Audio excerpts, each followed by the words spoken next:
Do do do do. I'm just going to dance until I see myself on the screen. I don't see myself yet on the screen. Hey, there I am. Hello, weirdos and malafolks. How's everybody doing? Happy New Year, everyone. Welcome to 2023. Woo! Hey, Vyric, what is up? Yes, hello, I am Guslado, also known as Doug, and Top Dog Design here, and I am here to paint for you today. Going to be working on the iconic Lady J, or kind of, it's this box. It's the path not taken of the, hey, if Lady J had gone and basically become Nicodem, is my interpretation on this here. So yeah, I'm excited for it. I have not painted any of the iconic, I have most of the models, but I haven't actually painted any of the iconic models yet. So I'm excited for this. Which is, hey, we also got Learguard. What's up? What's up? How goes the best app developer known to mankind? Because you know what? He makes the best app, therefore he's the best app developer. That's just how it works. I don't make the rules.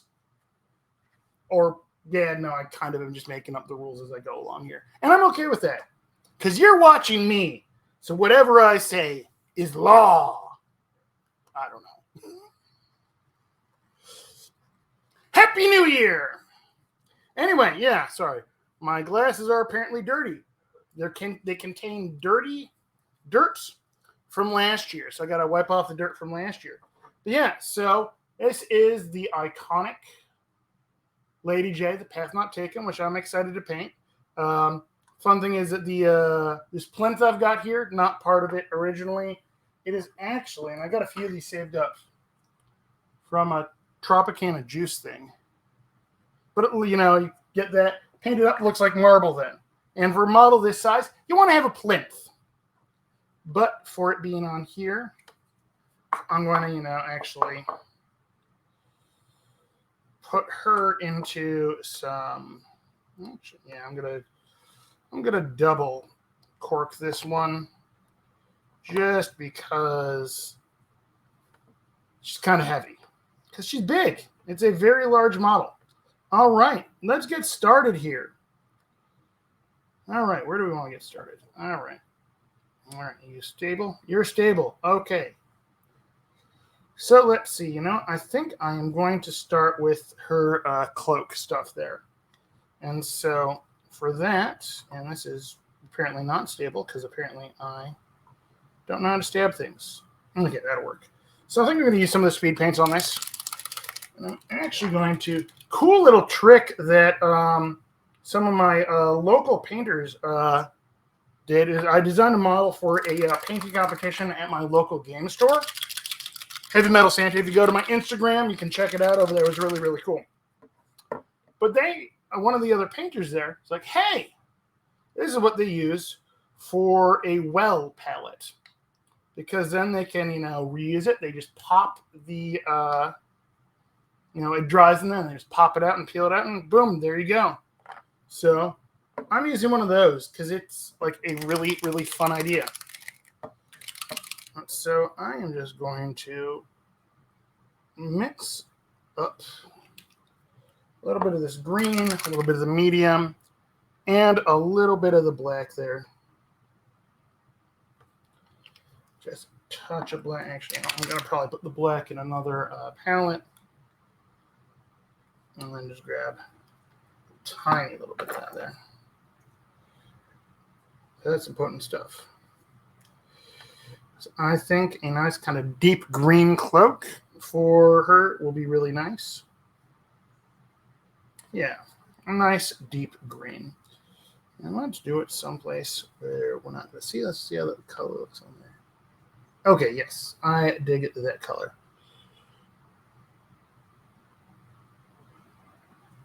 Yeah, it's a recommendation that one of my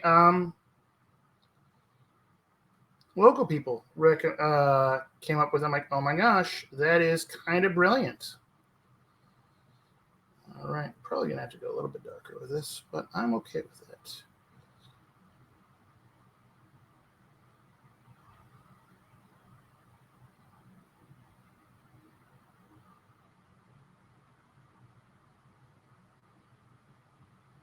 Can always go darker, especially on a model this large.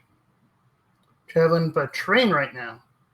Wow. I wish we had awesome trains like that around here. But I live in Texas, and we don't have trains that we can travel by really anywhere. That makes me sad. Oh man! So this, you know what this green is reminding me of? So any students of history would know that actually, so at the time period, not quite sure if it would be match the time period of Malifaux exactly, but in the late Victorian, possibly even went over into the Edwardian ages, which I think. Just trying to think concurrent with, our real world.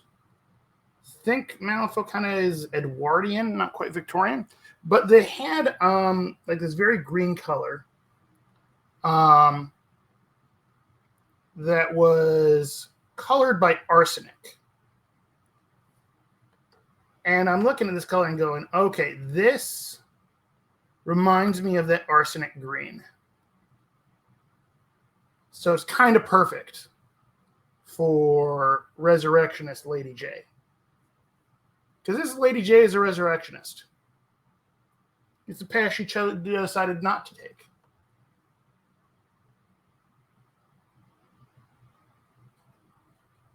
Is anything what appears to be on this channel? No, I'm actually 3 raccoons in a trench coat. I know. I've been hiding it from you for a very long time. But I am, in fact, 3 raccoons in a trench coat.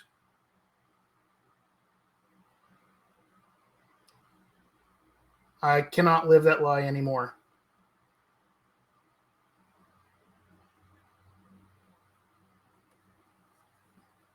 This green's a little bit brighter than I originally intended it, but that whole seeing it and thinking, yes, arsenic green, that just makes me happy. So I'm just going to roll with it. I know, right? We are talented raccoons. I know you never would have thought it. We are like some of the best raccoons that exist. All right. Referencing Angel's, the one. So, if anyone hasn't seen it, there is one that was painted by Angel Heraldez, which I'm using as a reference to kind of see where the highlight should be,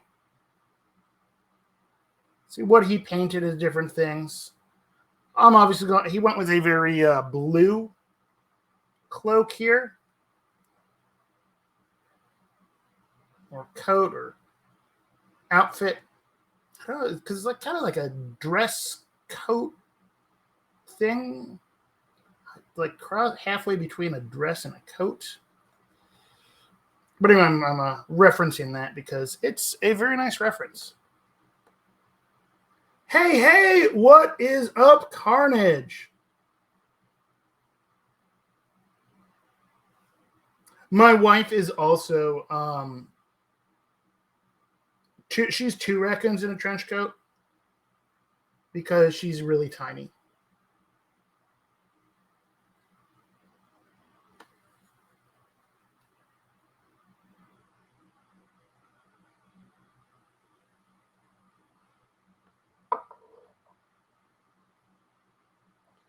Yeah, Amtrak is really inconsistent, unfortunately, because they share the tracks with freight trains, and freight trains get the right of way.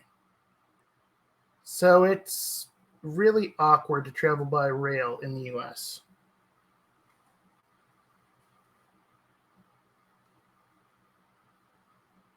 Oh, yeah, give me 1 second. I'm just going to finish putting this onto her right there real fast, and then I will show the game size mini. I've got it over here somewhere. Just wanting to now finish laying down this coat.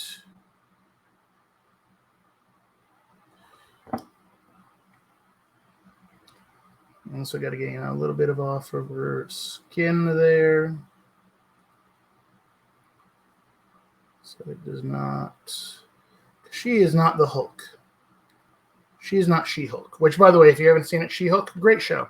Really enjoyed it.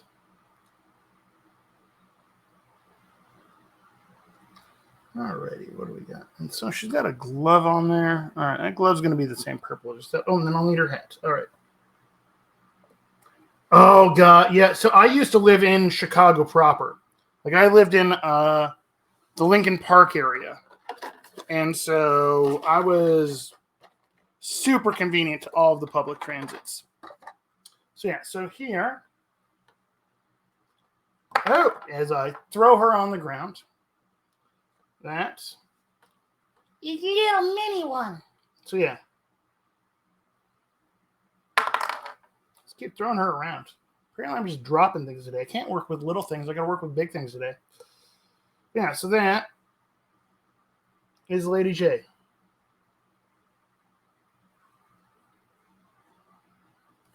I'd use her as an alt Lady J.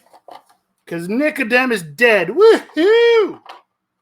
So glad Nicodem is dead. He was one of my least favorite masters to play against.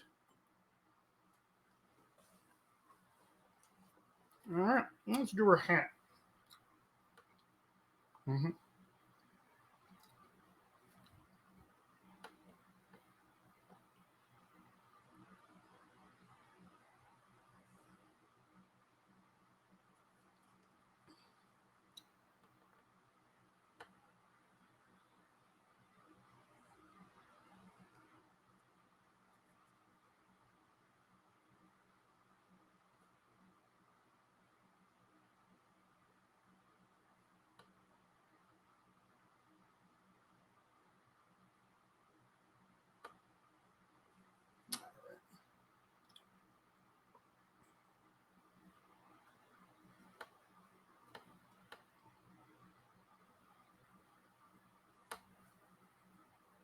So how was everyone's holidays?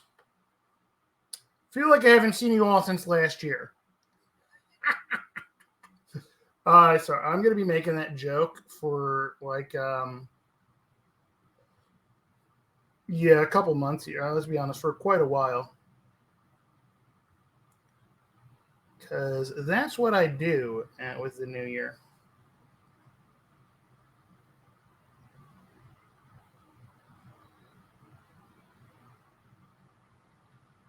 All righty. Just make sure I didn't miss any other spots there.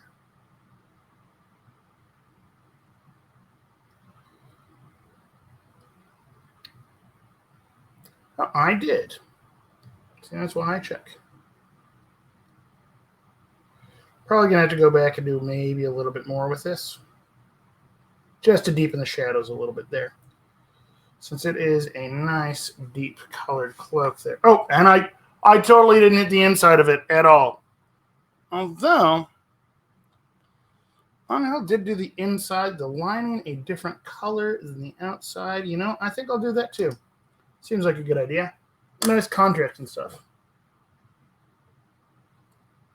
Oh, that's nice. Hooray for time off from work and family. Hey, Lady Kachara. Yeah, I think I saw you chatting in might have been a Cephalopod Studios chat the other day. I could be wrong. Oh yeah, hello. I'm Gooselotto over there. All right, what was I going to do? Right, the inside of the cloak there. What color? What do I want to do with that? All right, you know what?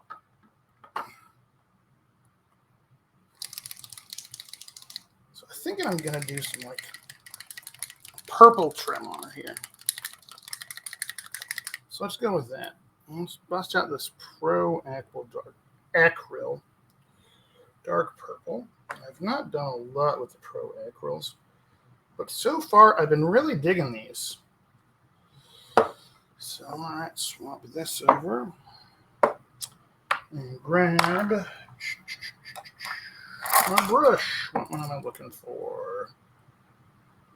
Where are you at, big brush? There we go, big brush.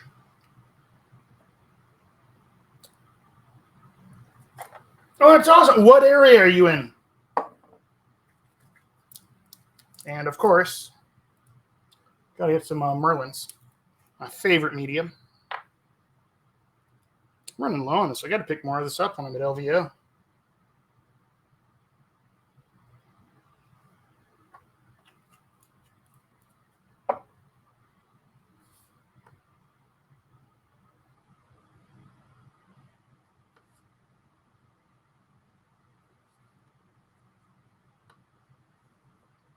Yeah, Colette is tons of fun.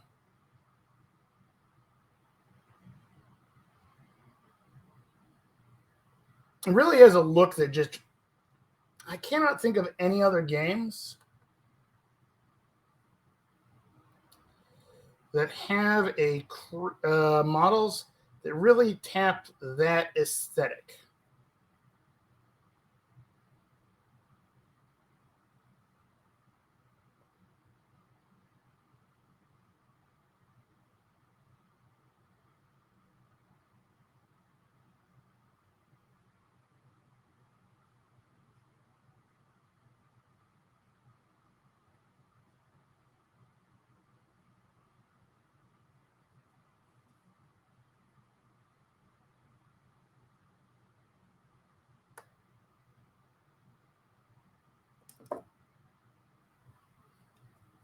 Oh yeah, there's a decent scene out in the Maryland area.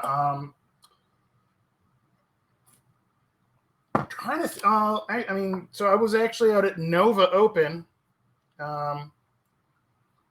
which I know that's in Virginia, but in Northern Virginia, in the literally just across the way from DC, so very close to there. I lose all perspective on East Coast things. And that's one part of the country I have not lived in.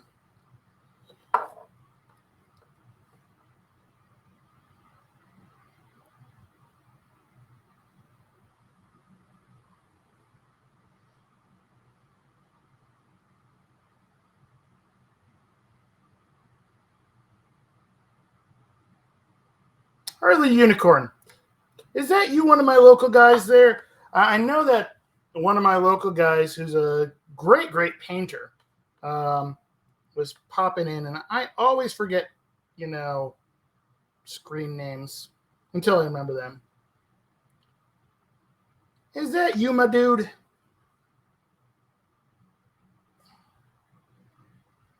Or am I just going slowly insane? Or quickly insane? Or just insane in general? Let's be honest. Going, maintaining, I don't know. I've just always been a little bit insane. Yes, okay, that's what I thought so.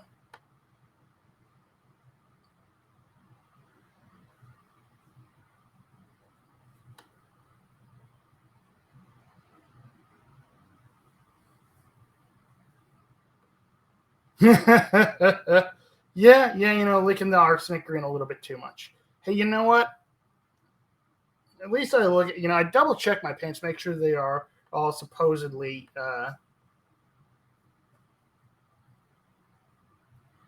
non-toxic. But you never know.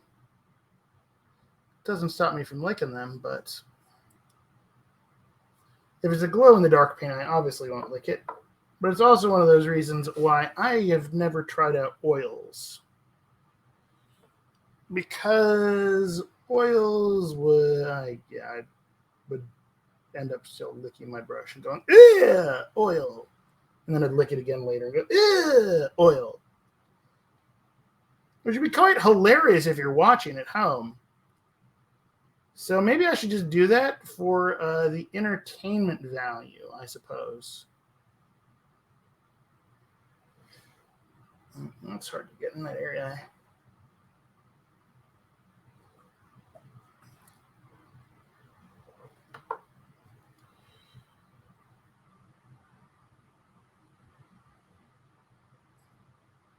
So I'm actually kind of on a bit of a kick of doing large-scale models lately.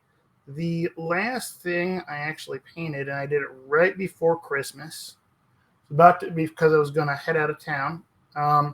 So I had sculpted the model for my local game store, their painting competition.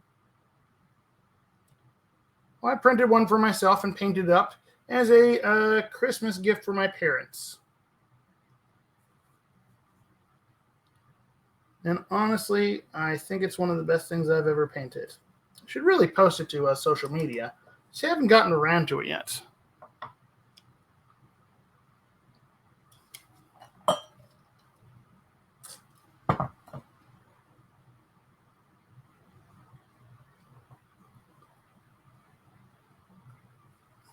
Well, I didn't want to post it too early because then, spoils the surprise.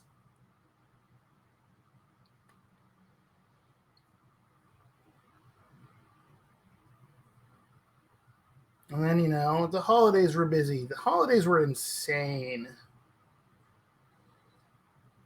I went and visited my family, which, love my family, but there's a whole bunch of them up there. So basically, 6 kids aged 4 to 12.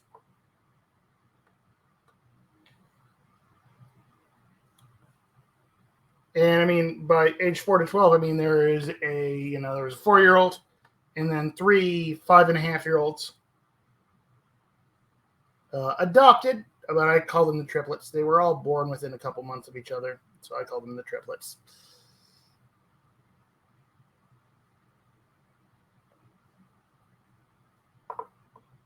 And then 8-year-old nephew and 12-year-old niece. It is, when going to visit my family during the holidays, it can be rather chaotic.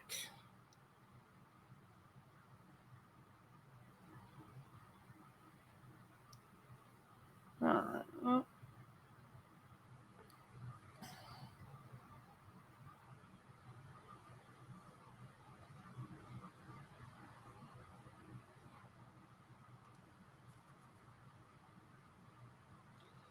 Right.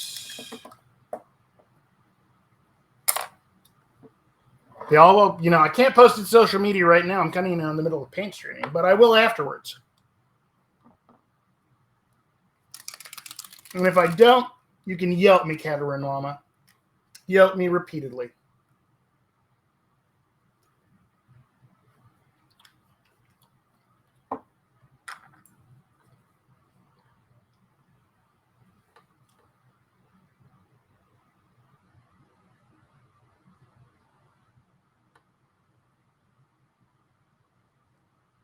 Well, you can, it's okay. You can just message me and say, hey, Doug.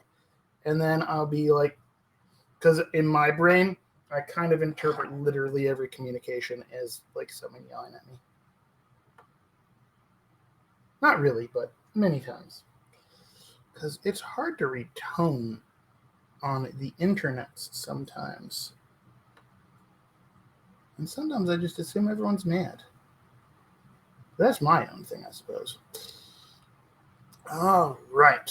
So there's all of that.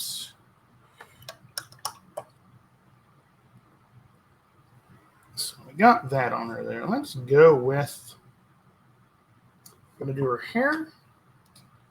Kind of, just doing the base coats on everything, then kind of work my way up on everything all at the same time. Let's go with a little bit of chestnut brown for the her hair, because I do like the red hair look. So, yeah, start there and work my way up to the brighter one. Now, I'm going to go a little bit darker, but really thin, and then work my way up to it. Kind of a reddish, but actually, let's go with 50. 50-50. That'll work. There we go. A little bit of Merlin's.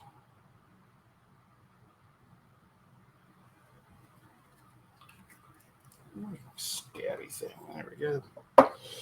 And a brush.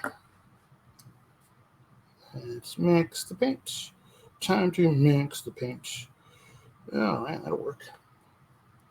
So what's the consistency? Now that is the right consistency. Here we go. Oh, what's your problem with Malifaux there? You want to paint all of the things? Because that's what I end up running into. is that I run into the problem of like, ooh, I want to do that, I want to do that, and I want to do that, and I want to do that. Because that is my one thing. Oh, how did I guess? That's a little bit too. I need to thin that a little bit more. Not quite glazy enough.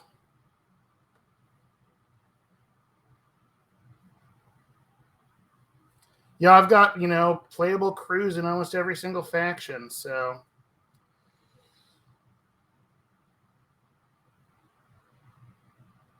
I mean, part of that is because then I can, teach people how to play.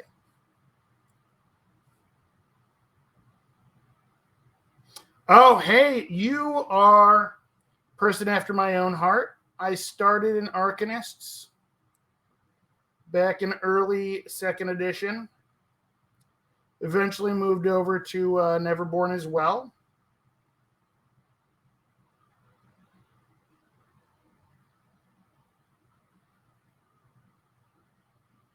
And now I play mostly Neverborn lately.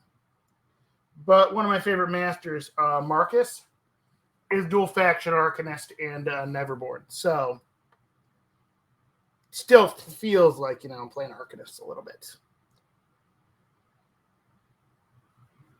There's a bug flying around in here.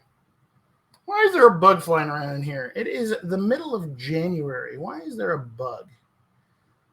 What in the heck? Stupid Texas.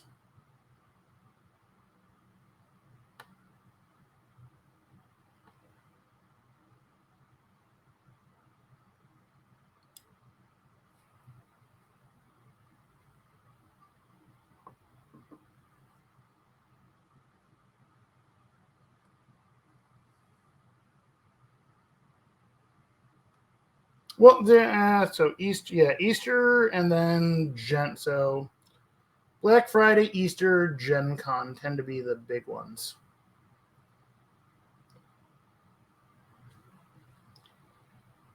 I'm like, yep, Easter is before Gen Con.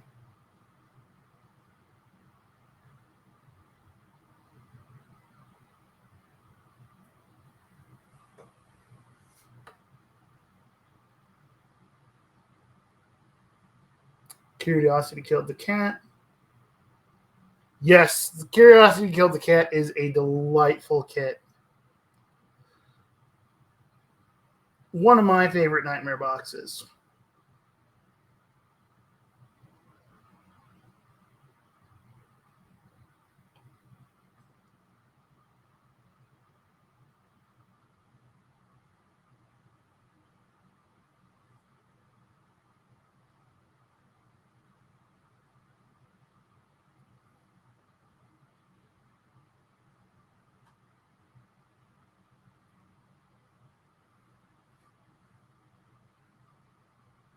Yes, the that one. That's one of the boxes that comes with a warning label on it.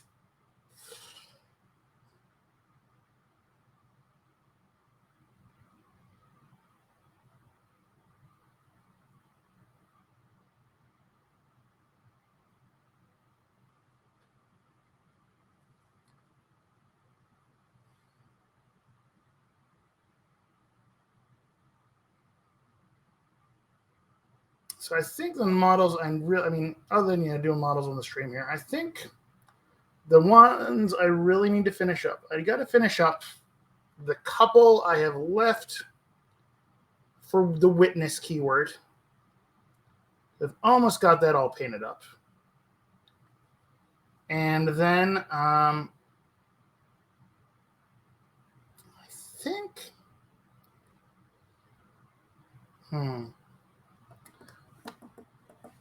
Oh, that Hoffman box is amazing. I love the look of the Nightmare Hoffman. All right, so I think that's going to be a wooden staff right there. So, time to get one of my favorite new colors.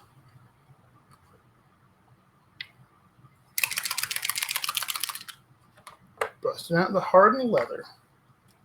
So I'm kind of just laying in all the base coats on everything, and then I'll model this size. I like to kind of know where I'm working my way up to and kind of see what's going on with it there. So let's go with, there we go. Oh, look at that. I love the hardened leather. I know it's a wooden staff, but I love, honestly, I don't think I've used it for leather as much as I've used it for a lot of wood stuff. It's a nice, rich wood color. Hey, McBluff! Happy New Year!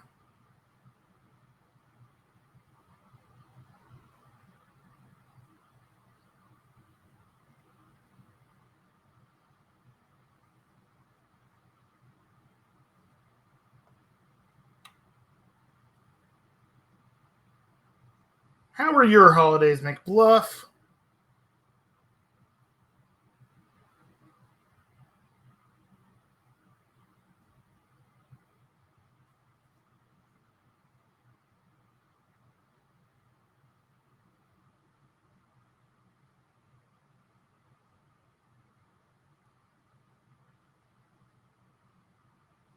Oh, good. You know, I was busy. The joys of visiting family. You know what? Now I'm back. Diving in, doing all of my prep work for Las Vegas Open. So that's coming up in just a couple weeks here. And then, and then Captain Con, not long after that. All righty. So, shoe there. Oh, not that one.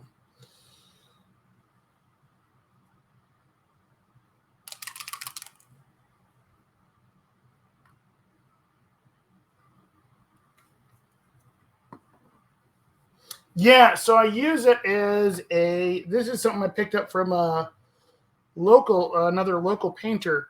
They use it as a well palette because then once it's hardened and dried, you can just pop the dried paint out of it. And since it's silicone, it doesn't, hold on to the paint. It just kind of spits it out later. So it works out really, really nicely for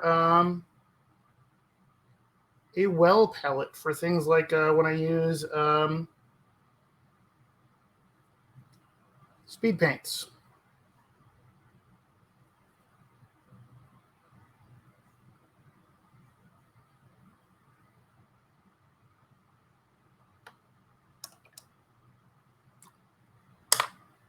Alrighty. Right. I should also hit that. Got hitter garter. A little bit of the purple there.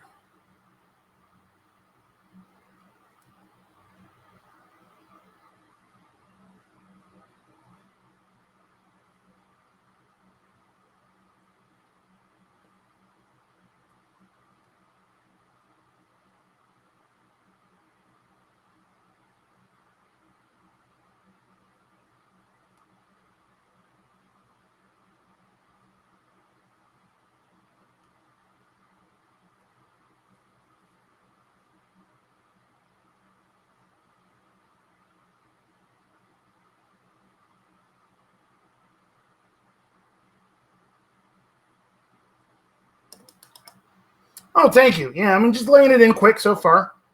Doing the base coats on this. Now, it's time to... All right, I think I'm going to hit the Vulture, and then I'm going to do her skin tones, which her skin tones are going to get kind of funky here at the beginning, which will be fun, because I'm going to be, and yeah, I'm just eating Sour Patch Kids just to keep my blood sugars up. But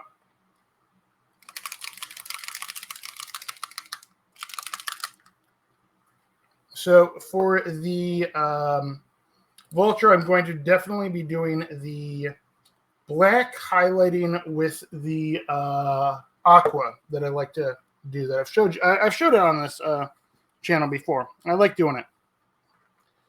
So let's go with. Are you clogged? Time to stab my paint. Stab my paint. Yeah, so very.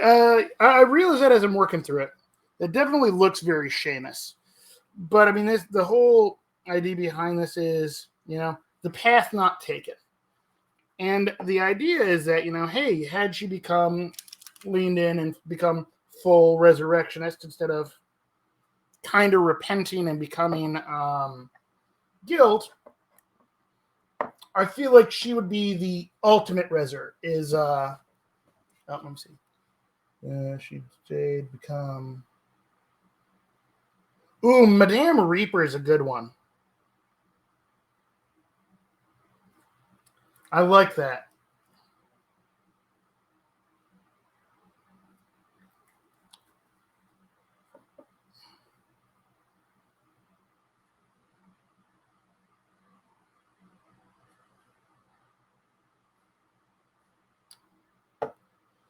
So let's actually go a little bit more of this.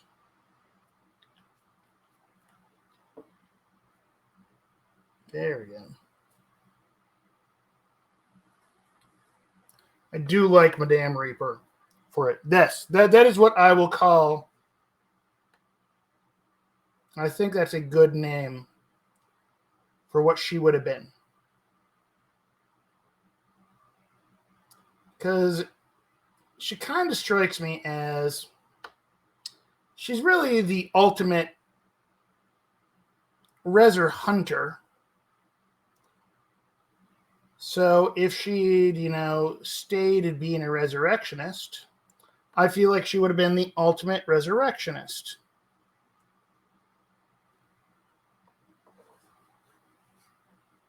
And so Madame Reaper is a great name for that.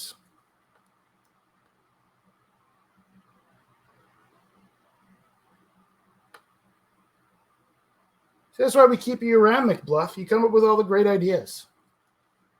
Alrighty.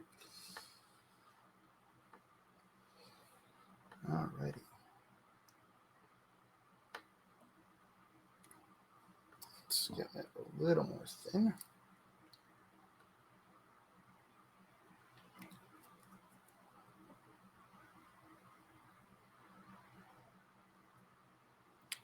Also grab another paper towel.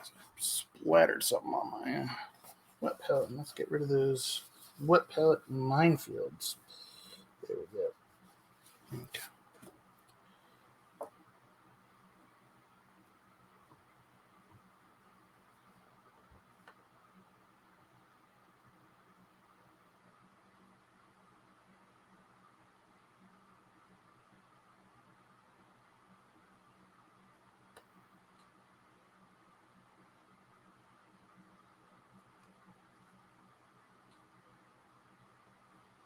So actually a little bit more of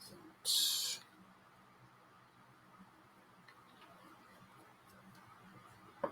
Do really enjoy doing these larger scale models. There's a lot of room to do some really cool blending stuff on them. That there's just not the space to go into on a smaller model.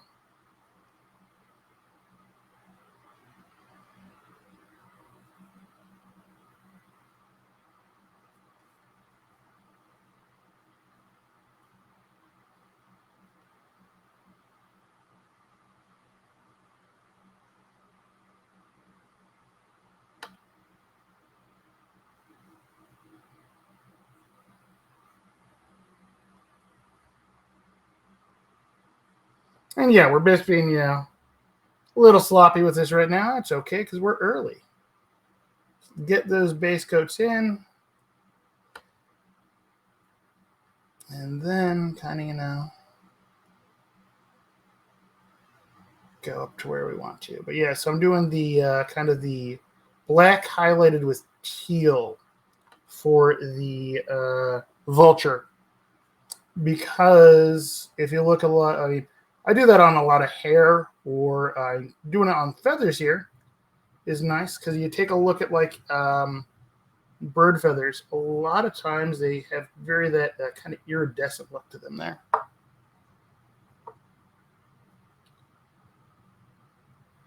And so I'm referencing the painted one by Angel Heraldez. He did a really nice job on it. And while I am not the half the artist that Angel Heraldez is, that dude is insanely good. It's like still a good guide.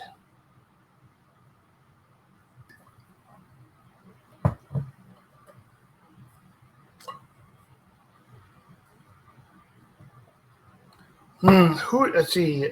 Outcast who did not bow to. Well, I have not finished reading the Madness of Malifaux, so I don't quite know what's going on in the lore there. But I know that Castor is kind of one of the most ancient of the Nephilim.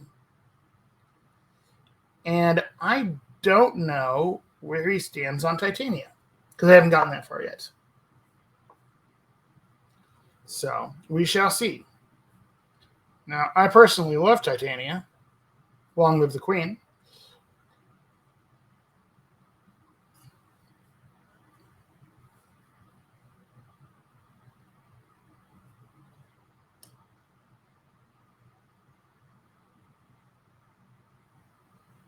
I am one of Titania's loyal servants.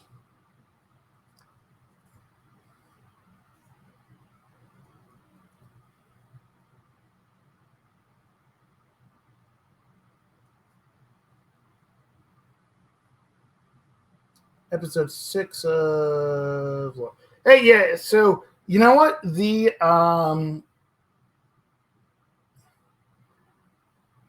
Breachout broadcasts there, the Tales of Malifaux. Oh, that's a great way to just learn all about the lore. So I'm not going to lie, back when I started playing Malifaux, so when I played other games, I had always run into the problem where I was very much a quote-unquote fluffy bunny when it came to my armies. Which lots of other games, playing thematically, you tend to end up running into, well, you're hampering yourself and you're not getting as strong of an army as you could. So, like, when I came to Malifaux, I was like, oh, no, I'm just going to really focus on the game and not learn the lore.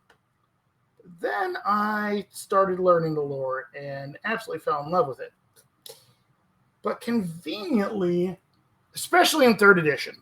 So 2nd edition, yeah, there was definitely times where when I was playing super competitive lists, I was not always running a super in keyword list. But with keyword hiring, it really does reward thematic play.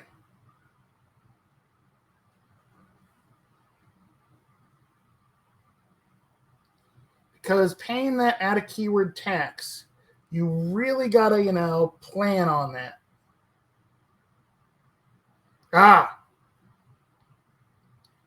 Yes, I also love the models here. It's great all around. The gameplay, the models. It hits all of the buttons for me for what I look for in a minis game. I've played many minis games. I've been doing this stuff since I was... I just realized that I've probably been painting minis about 30 years now. Because I'm old, apparently. Oh, yes. That's...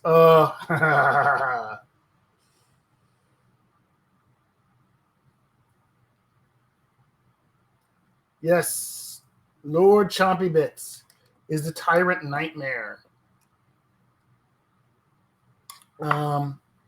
Hamelin is the Tyrant Plague. Let's see, until recently, the Victorias were running around with a Tyrant in their sword, but they were kind of becoming taken over by it, so they cast the sword away. And Titania has that sword now, and she's torturing Shazul, which just makes me happy. All right. Okay, so just finish up, kids.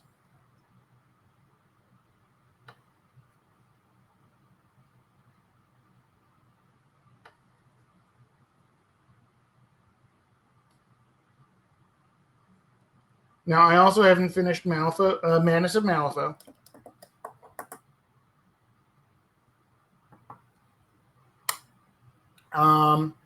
But I know that the brief bit of lore, that up-to-date lore on Damien is apparently, I think he's tied to Witness now, which is also a Tyrant.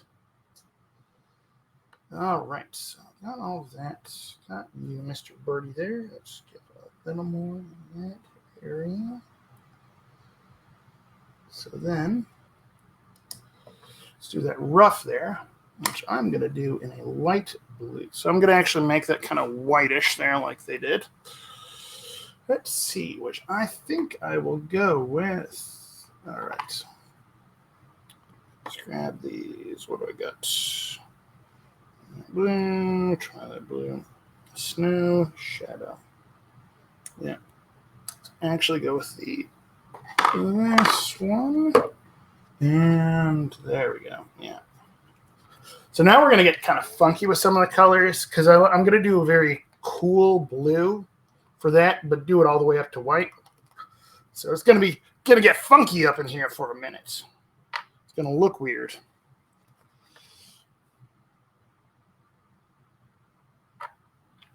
But, you know, trust the process. We'll get there.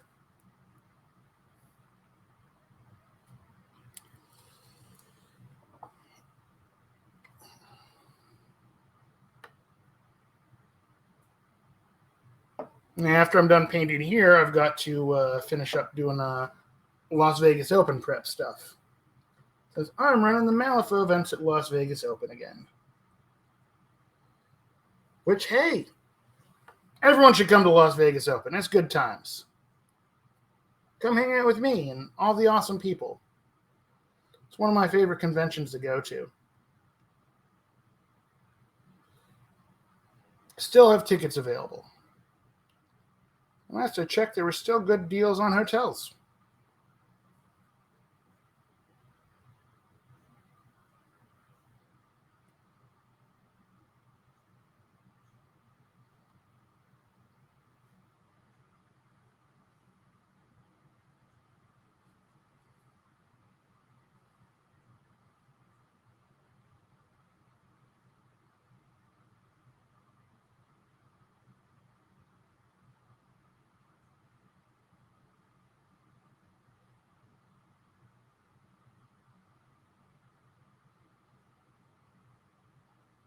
Says if you're watching this, you should totally come to Las Vegas Open.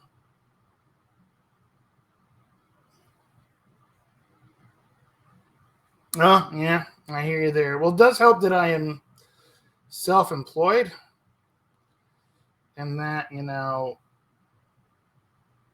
a lot of the stuff that will go into cons has sort of become semi-work related as I do design terrain and do 3D printing stuff with that.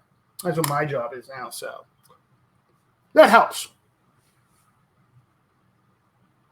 Alrighty. Color in there. Okay. Okay.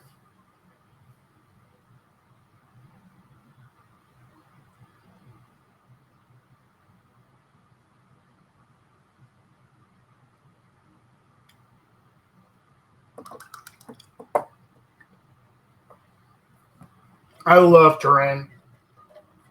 I've got enough terrain for more than 20 Malifaux tables now.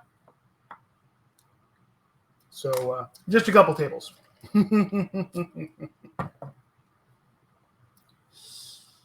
Alrighty, so that's the chain there. Just kind of figuring out skin and then metals and that. Actually, I think I will need that beak. Yeah, hit that beak there.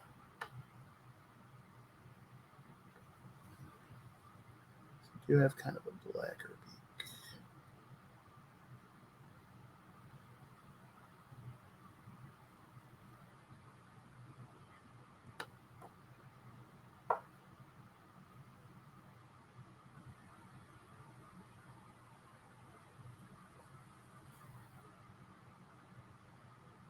There we go.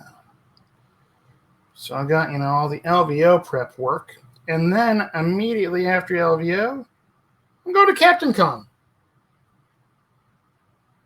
Kind of crazy, because literally it is the weekend right after LVO. But I'm doing the Malifaux Content Creators Invitational. Because obviously I create this content here also. But I also just recently, literally like a week ago maybe, started putting out a podcast with some of the other Texas guys. So you should all tune in. It's awesome. I love it. I'm excited for it. It's called Students of Conflict.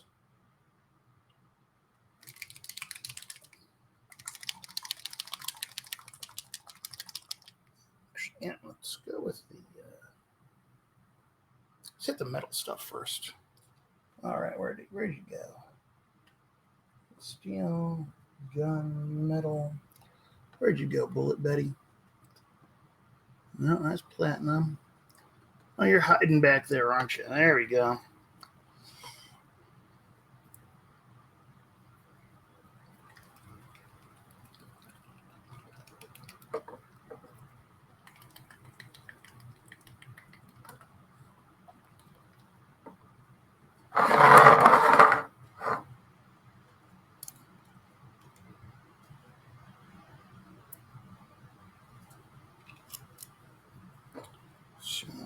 Gunmetal. All right.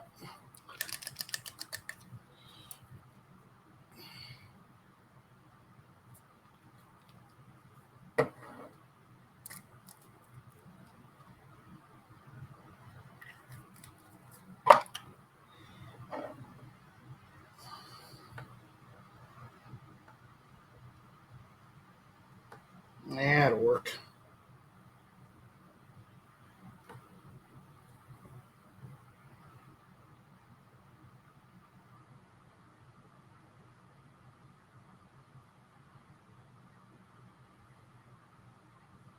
I am not one to do the non-metallic metals, mostly because, I'm not great at them.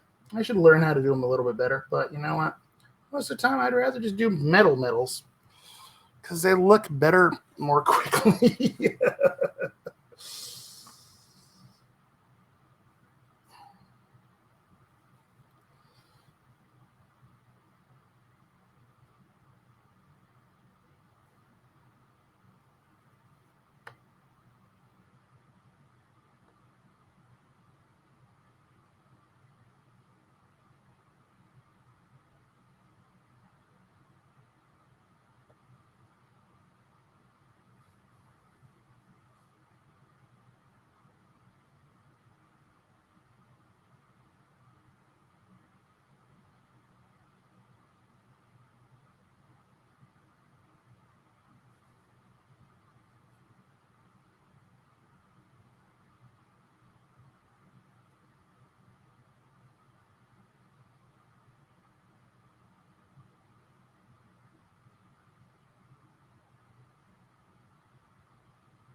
There we go.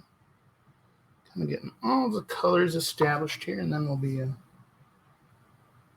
So I understand it from a academic perspective, and knowing non-metallic metal technique informs the way I paint metals.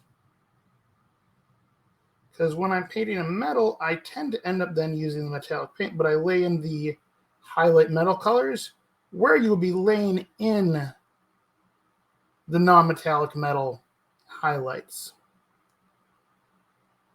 But for a tabletop model, most of the time a metallic paint tends to just look better because non-metallic metals, you got to be at the right angle, etc., for it to work properly.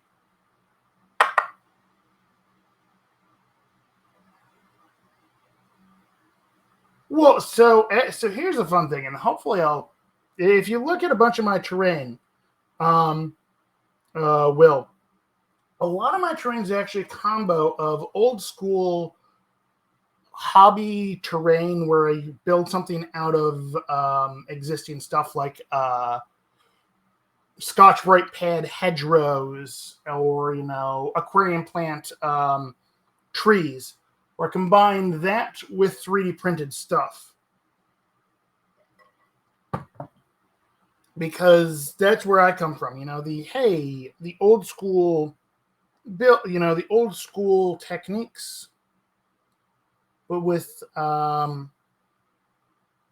new school supplies and other things. And I think that's where you see some of the really cool terrain, is if it's someone who recognizes where we came from as hobbyists and goes from there. Because now there's a lot of people who love 3D printing for the technology itself, because they are a tinkerer type person. I do not like 3D. Like, I enjoy what 3D printers allow me to do, but the technology itself is, take it or leave it. Honestly, most of the time I'm spend large amounts of time cursing at my printers.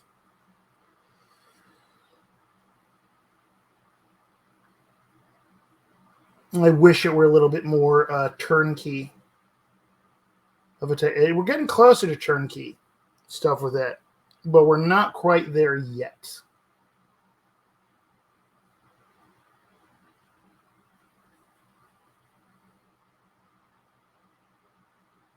Those prices are getting quite reasonable. Yes, yeah, I've got actually literally sitting on the floor right behind me, I've got a old school terrain making guide. That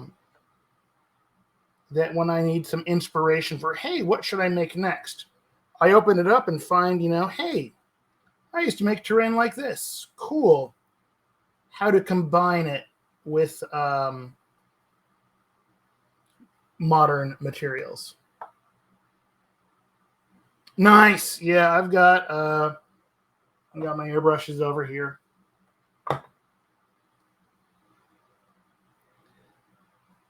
Honestly, getting an airbrush upped my painting game so much. Mostly because I could then do zenithal priming. And so even if I end up covering up some of the actual zenithal highlights, I at least know where they were then, and it kind of gives me a, when you do a zenithal, it gives you that grayscale look at what it should be eventually.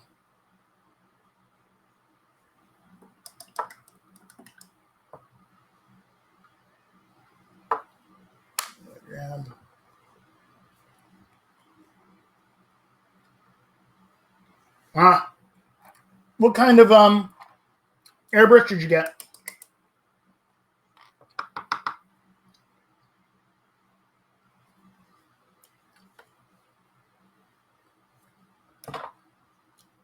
Same. I love it. Patriot 105. It is a workhorse, and it It's just a great way to, it's a great beginner airbrush. And I mean, I use it 90% of the time when I'm airbrushing.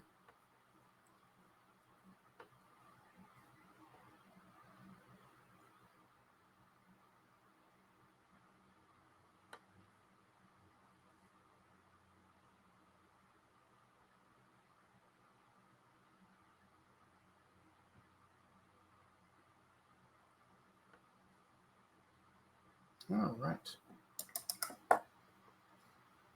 One more little buckle there. Buckle on her shoe.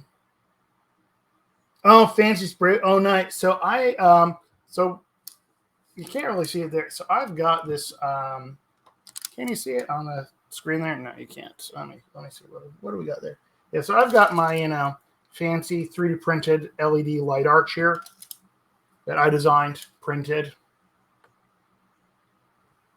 I mean, now that I've worked with it for a couple of years, I would definitely there's changes I would make to it. Like I wrapped it in parchment paper because then it diffuses the light, so it's honestly it's less harsh on my eyes when I'm painting here. But also, when I photograph my miniatures, because I like to photograph what I've painted, I photograph them under the same lighting conditions that I painted them under, because then I know they will show up exactly how I want them to. So basically I'll put that on there to diffuse the light a little bit better. Alrighty. So I think I got all that metal. It's time for some flesh tones. Alrighty. Now we're going to get a little bit funky and weird here. So on a larger scale model, I found that you really got to go deeper into the reds and purples almost. So I'm actually going to be using the Rosy Shadow, but I'm going to thin it with Carboard Crimson. So it's going to look really, really weird.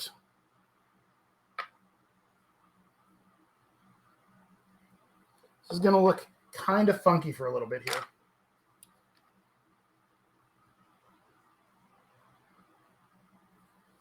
Because I'm going really rosy.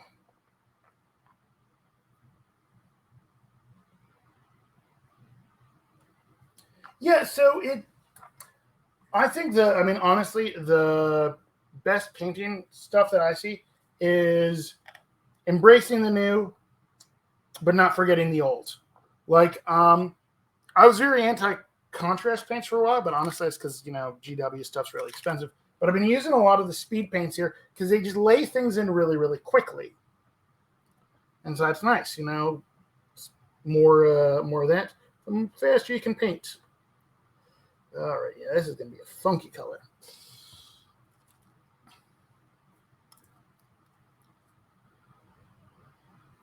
And honestly, it's the speed paints are really great through an airbrush.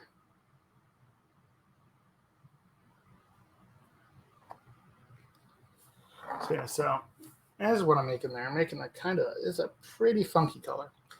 Because I'm taking the rosy skin, so I'm using the rosy skin, the Rosy Shadow there, and I'm thinning it with a red shade to really get it nice and super rosy. And it's going to look really, really funny. It's going to look really strange on here.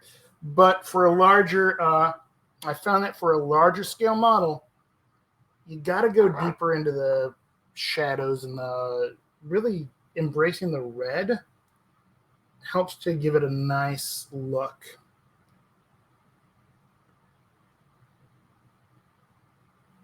So I'm going to be going all the way up to really fair highlight on this. But because this is a larger scale model, like going nice and deep.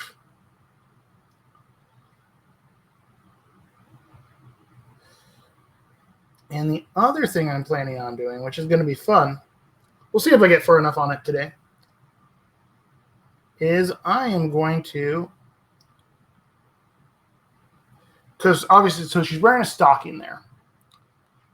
I'm going to go with fishnets.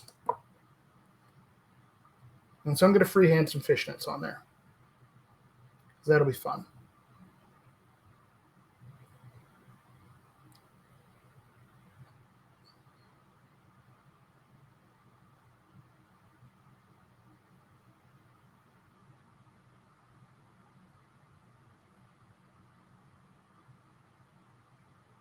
Oh, so, if I don't quite get that far, I'll let you know how I'm going to do it. Pigma Micron pens.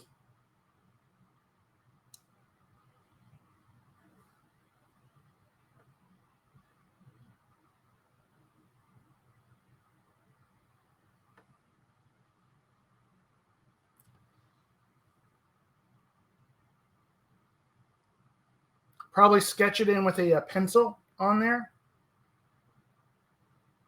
The mechanical pencil just to kind of, lay it in, let me work on it easily.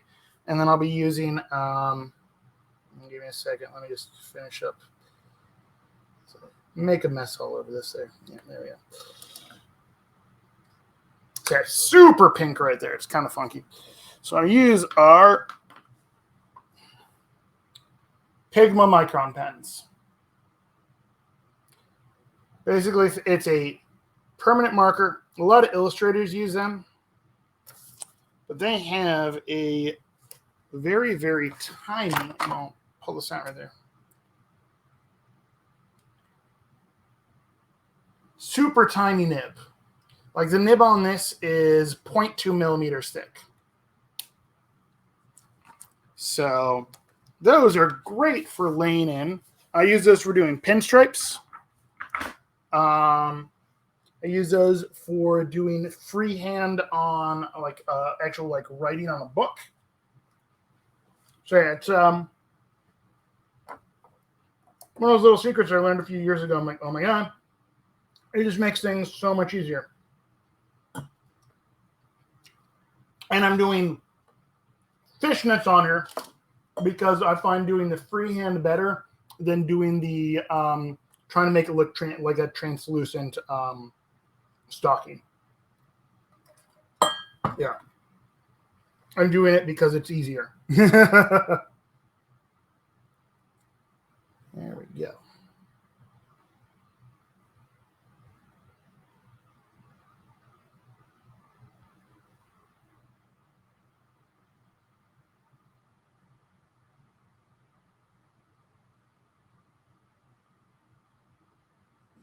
Okay.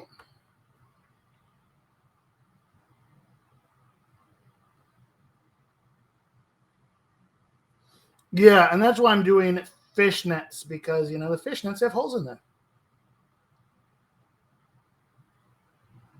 I'm straight up cheating at it. There is the short story long.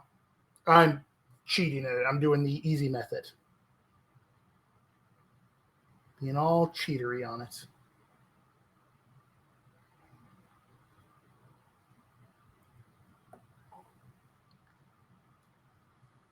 There's nothing wrong with a little bit of hobby cheating. Work smart, not hard, is what I always say.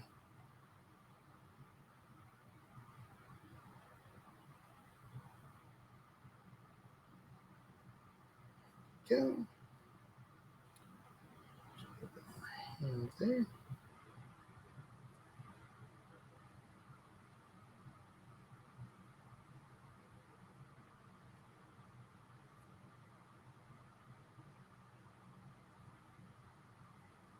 So yeah, her skin tones are going to look really funky for a little bit here because I wanted to go really deep into the red.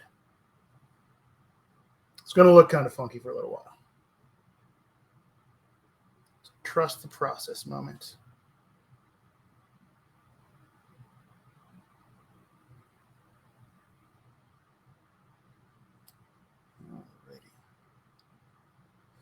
Another thing is I'm also going to use the same thing on the vulture. Look at that. That's going to look nice on there. Look at you, little vulture. Yeah. Kind of getting that turkey vulture thing. And I'm going to definitely give him glowing green eyes.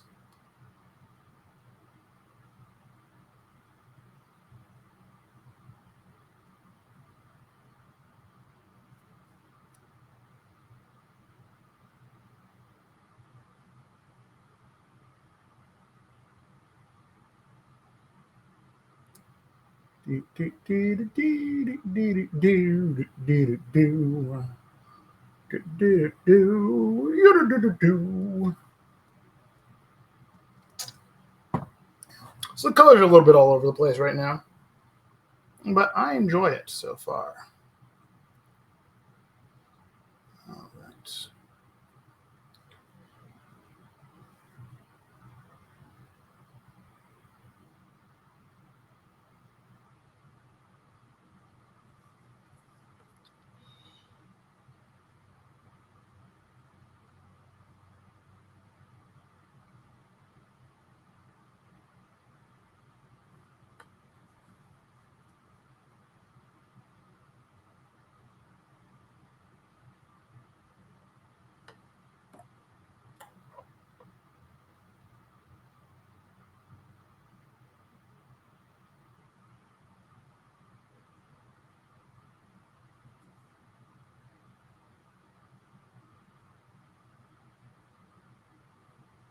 There we go.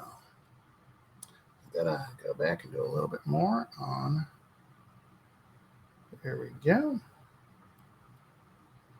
Get all of the shadows. Get nice and rosy.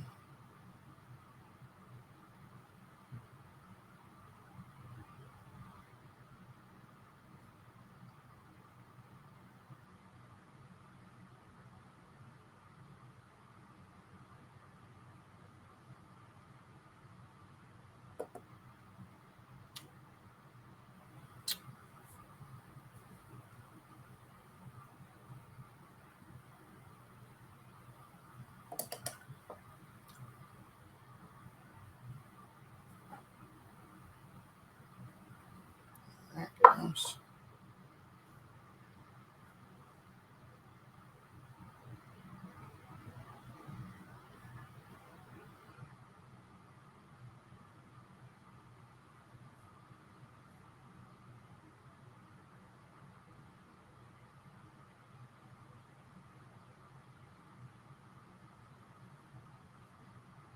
Because yeah, with a larger scale model, you get a little bit more of a look at that kind of the subsurface scattering that goes on with actual skin. Starting with a little bit deeper in the red is nice. Of course, she looks like she's been out in the sun a little bit too long. Don't worry, we'll get past that here.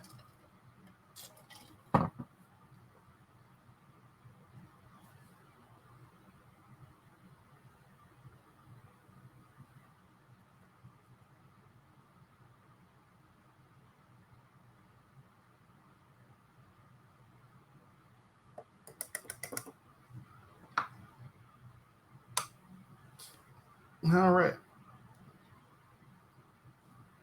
Let that dry. I'm going to go and lay in a little bit of green on her outfit. And I think this is the green I want to use for that.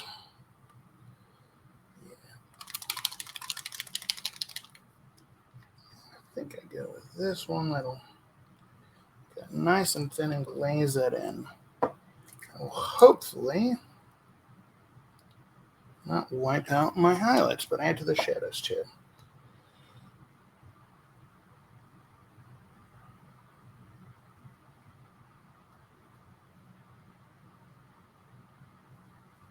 Let's test it.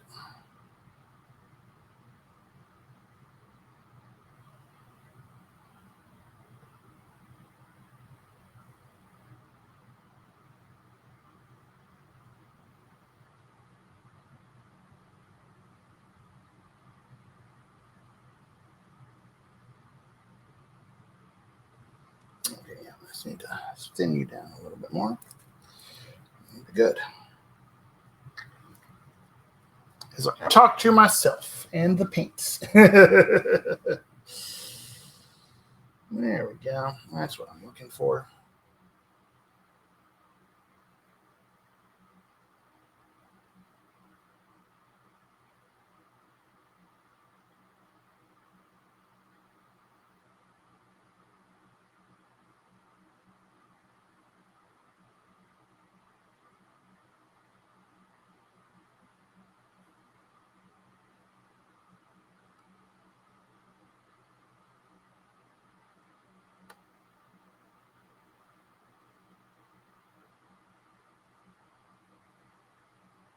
Battery powered compressor. Interesting.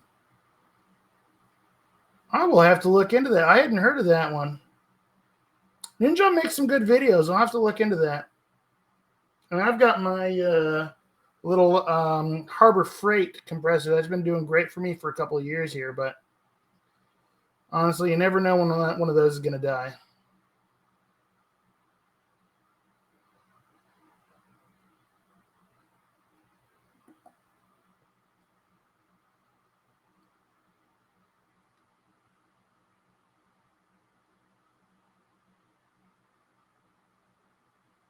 Yeah, I've got the. I mean, it's the. I think it's technically tankless. I don't know. It's a nice little one. When I'm airbrushing with it, it definitely runs more often than it does not. It does not fill and then stop. So I'll have to look into that video.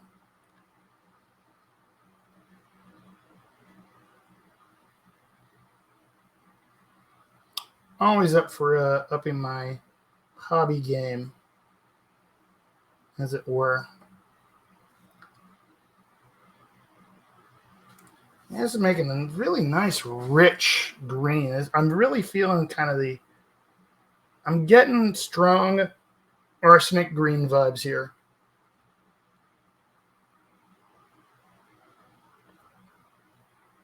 Which I really dig. Because perfect for the time. And honestly, it makes sense. It kind of, knowing the character and the kind of the story that's being told here. Arsenic green really makes sense for that character, because then it's very much she's poisonous and she doesn't fear death, is kind of she is the master of death. So I like the idea of doing it in her. Is this a dress? Is this a coat? I don't know. It's kind of a coat dress. But I like the idea of doing her outfit in the arsenic green.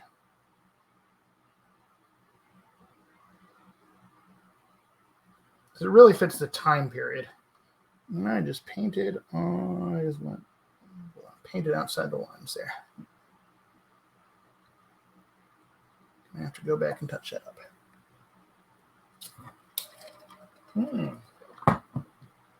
Water is good. It keeps me hydrated. It's a little song I wrote about water. I know. Album will be dropping soon, That is so strange. There we go. Yes, very arsenic green.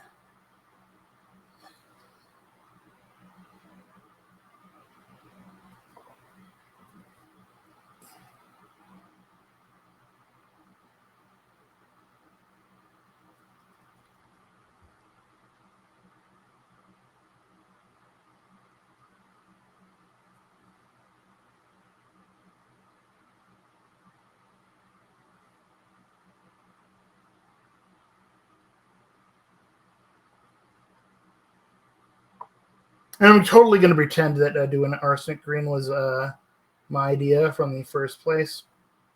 Totally planning on doing that. Yeah, it wasn't. This was not a happy accident at all. No.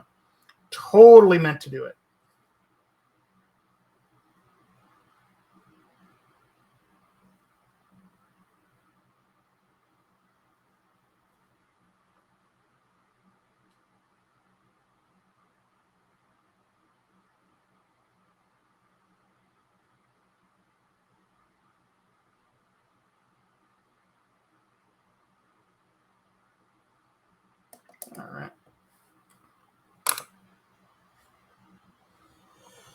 So let's go and I'm going to touch up a little shadow right there.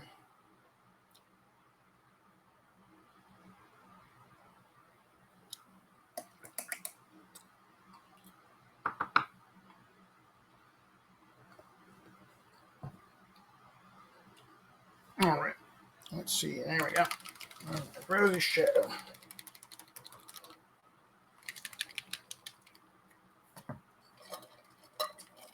So I'm going to make it so she does not look quite like she has as much of a sunburn. Because a little bit much.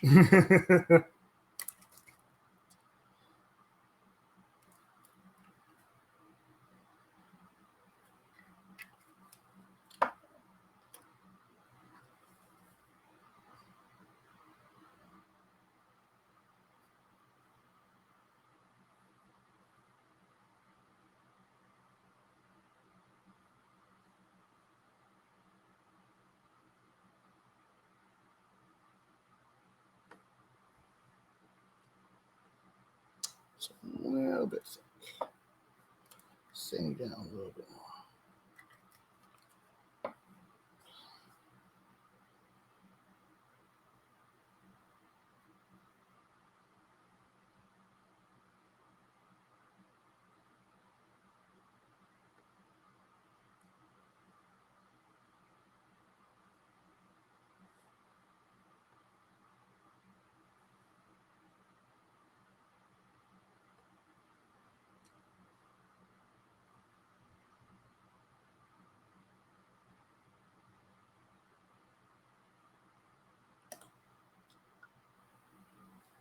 I got a little bit thick there.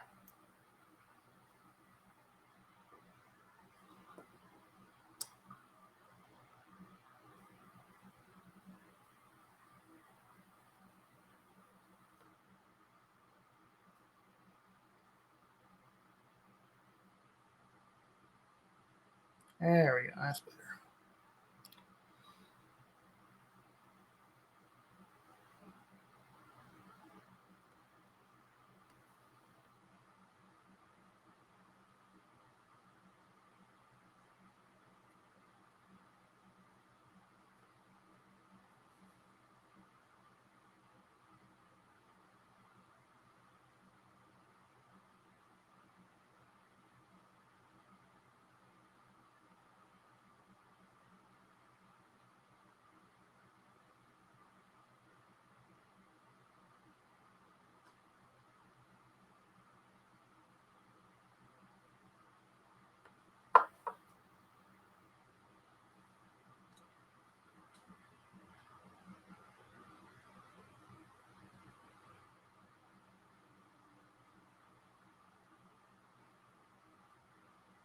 That is looking a little less sunburned, which I like. It's right there on his thumb. Looking really splotchy.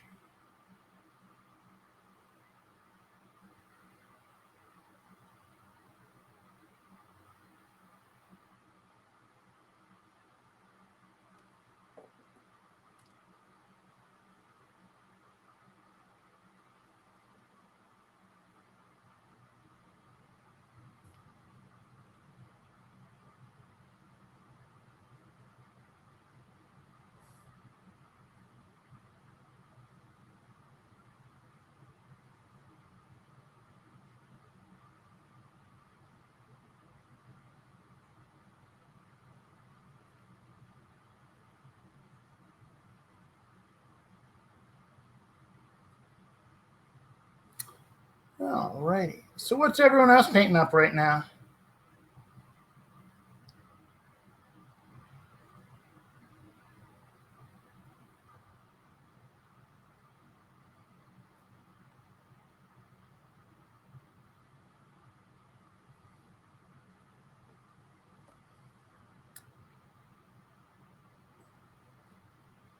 Hey, what is up, Haunted? How you doing, man? Happy New Year.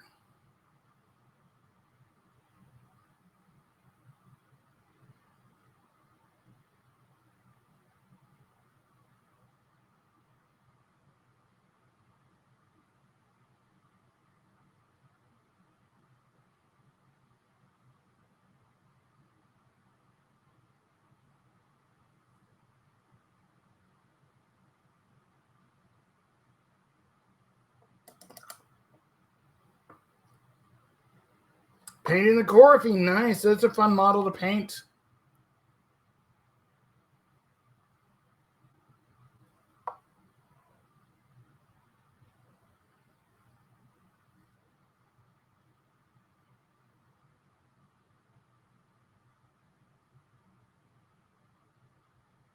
I have no clue what that means, Haunted.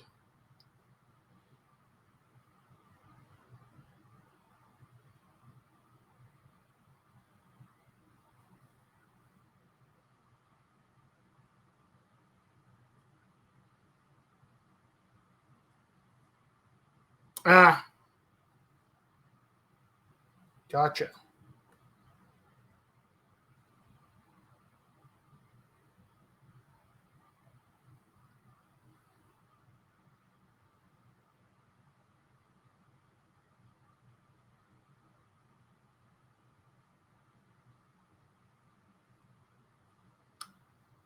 Let's get a little more medium down on the board there.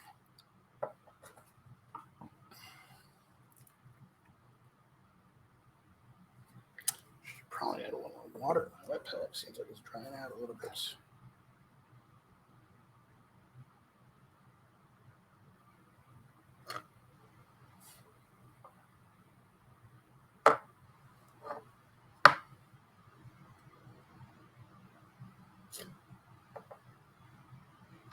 There we go.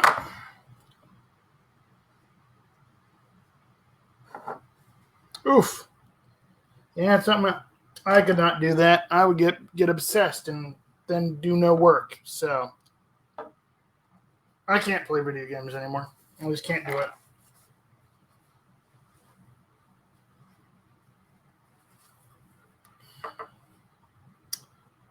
I acknowledge in myself that if I do video games, I hyper focus in on them and to the detriment of all else. And that is not what I want to do. So, let's get a smaller brush here.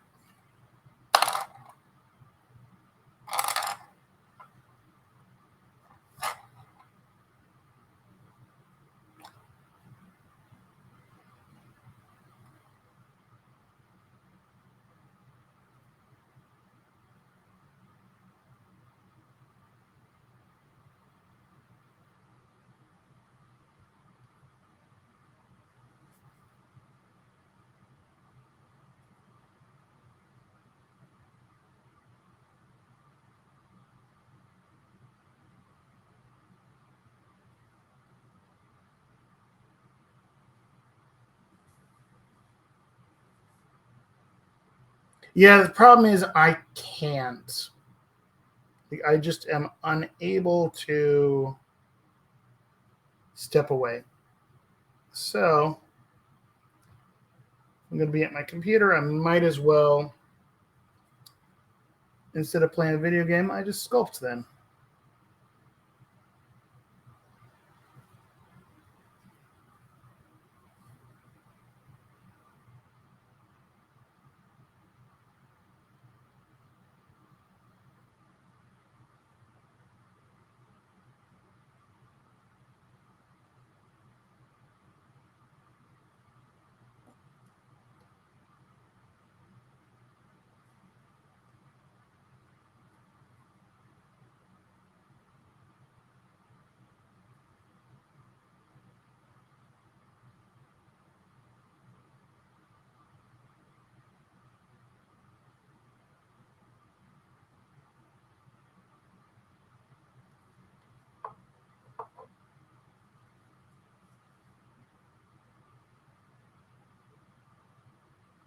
It's taken me a long time to kind of figure that out about myself.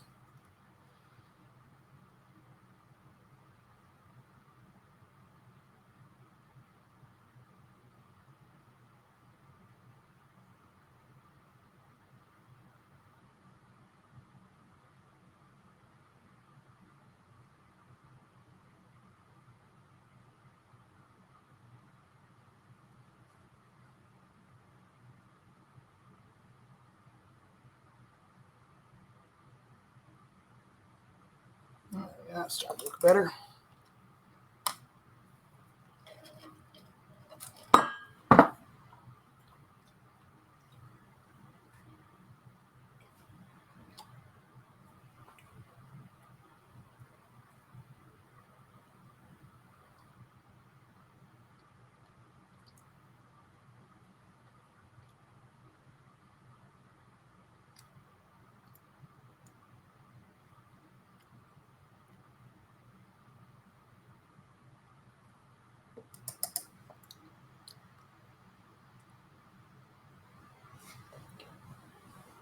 Alrighty.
There we go. Hello, little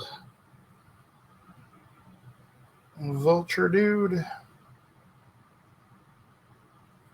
Alrighty. Let's do a little more up here. Yeah, that'll extend.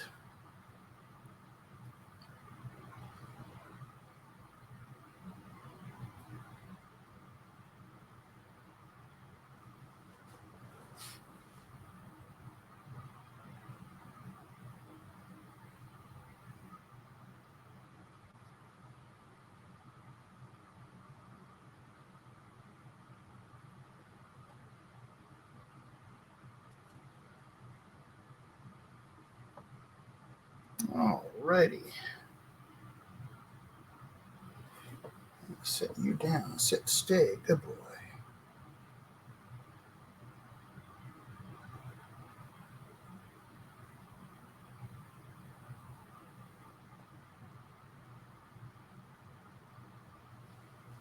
What time is that?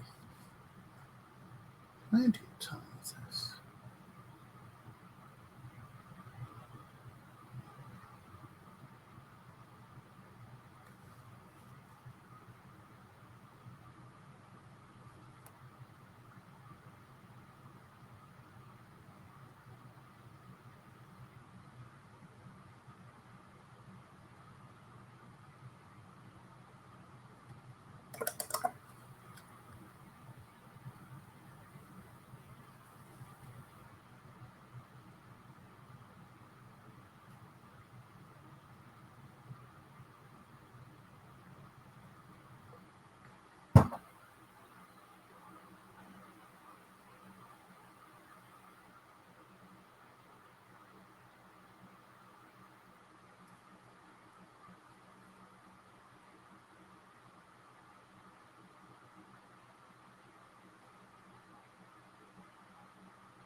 Alright, guys.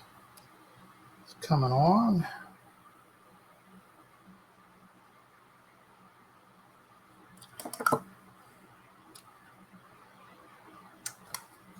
Put my whites. I'm going to go and dot his eyeballs a little bit white there. That way. That'll give him the glowing green eyeballs. All right.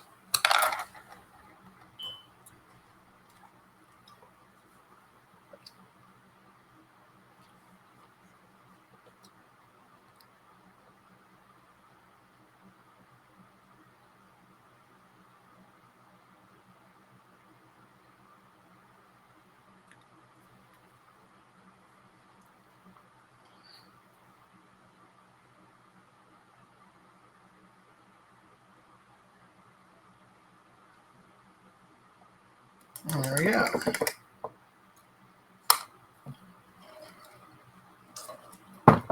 What color am I going to do those talons? I should do those, actually. I should put those darken those talons up a little bit now. So let's see. Yeah, let's go with a gray for those talons. Let's kind of establish a little contrast there. Oh, that's what I needed. There we go. That's looking. That'll pop that out a little bit better.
All right.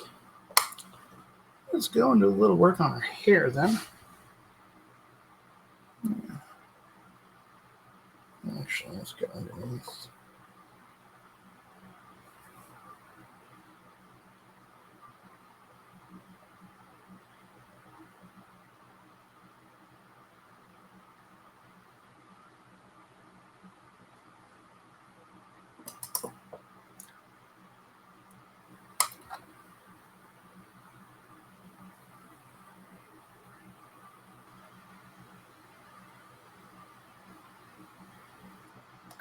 Yeah.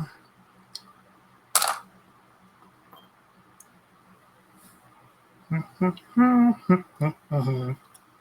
right, let's do her hair. There's my Rush Brown. A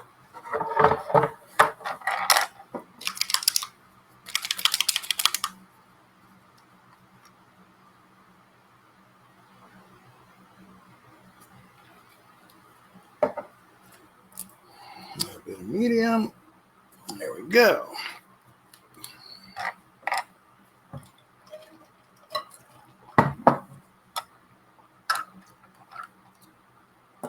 There we go.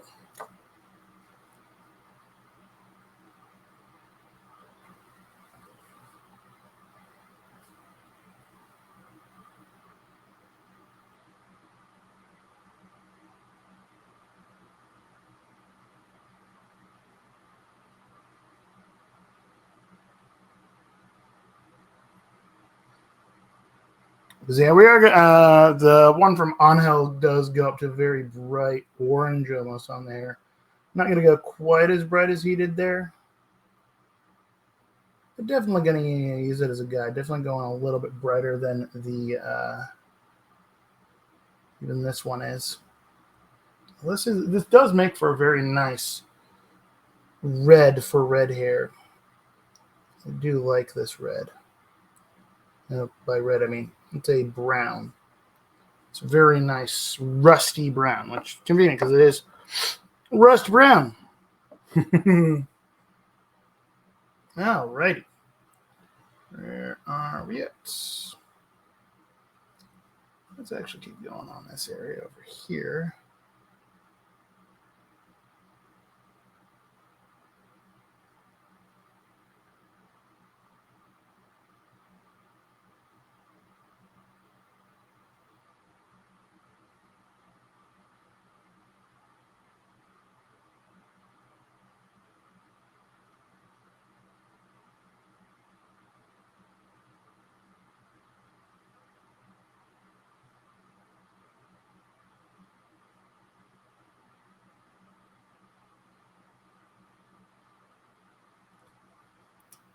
Alrighty.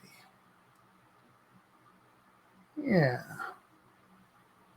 Okay. Yes. I was getting a little bit of, kind of Joker and Poison Ivy thoughts going on here.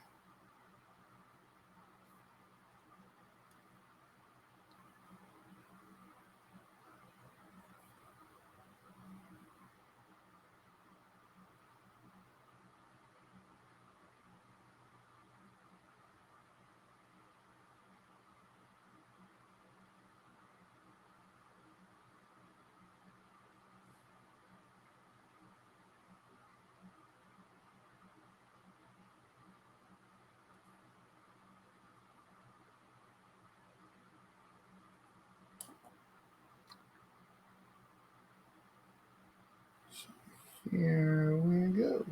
That is. This will be a nice color for this model. I think we're getting some nice pops of color on this. It's a cool model. I really enjoy this model.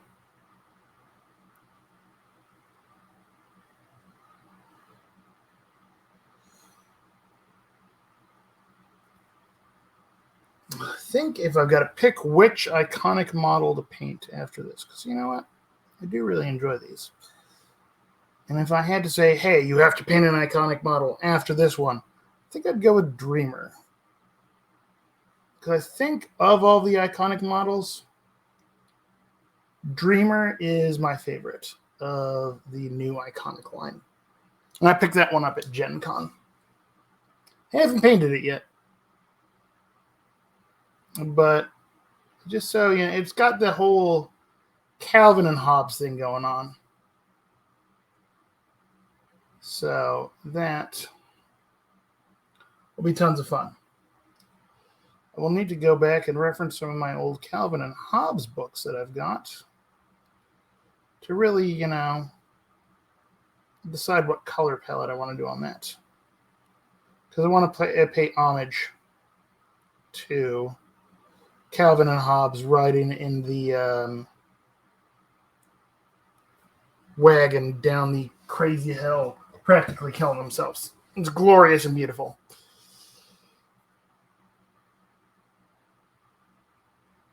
Because, man, those books are my childhood. Well, books and comics and whatever, Calvin and Hobbes, totally my childhood. Funny thing is, then, as an adult, I realized the dad from Calvin and Hobbes, oh, man, looks exactly like my dad. It's kind of crazy.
Yeah, Will, you got the iconic Dreamer, right? I think I could swear I picked that up for at Gen Con.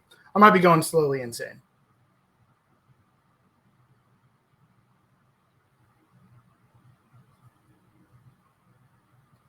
But I don't think I've actually looked at your painted Dreamer yet, Will. Or if I did, the memory did not stick in my brains. because my brain is weird like that. Yay, ADHD.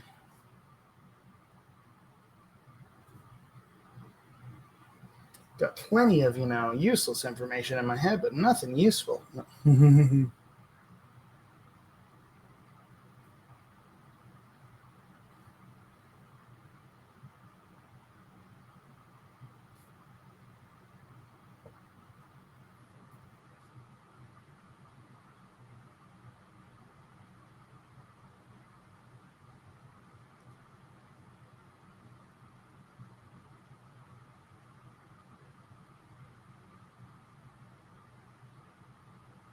Do love these. It was one of my local guys. Well, I don't know if he's still on the channel right now or not.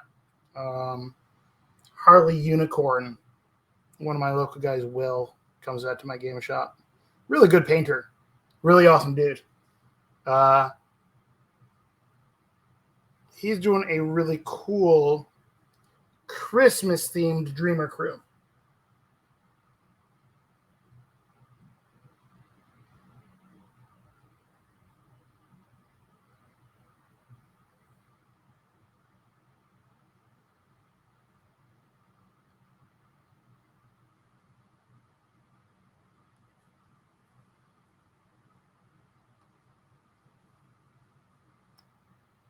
And I know he's using the iconic Dreamer for it. I just can't remember how it ended up looking.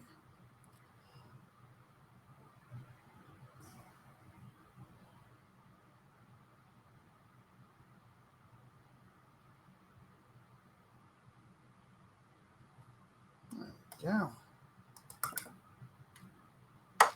Let's see. How bright do I want to go with this? It's a little desaturated. Let's go with that one. So I'm actually going to go pretty bright with this orange, but I'm going to mix it 50-50 with the rust brown right there. That looks like it needs to be stabbed. Ooh, yeah, that's a little clogged. Super clogged.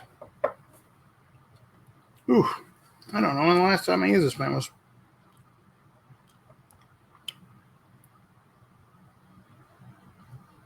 There we go. Medium.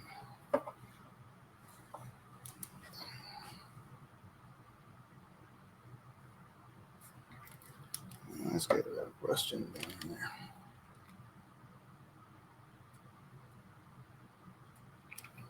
Here we go. Let's see how this looks.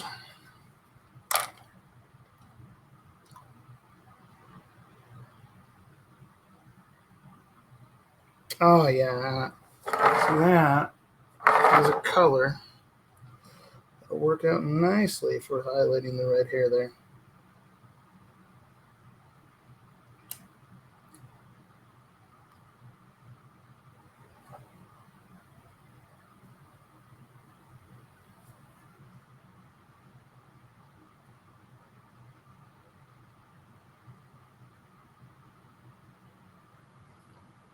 Oh, beautiful. Look at that. That is what I was looking for.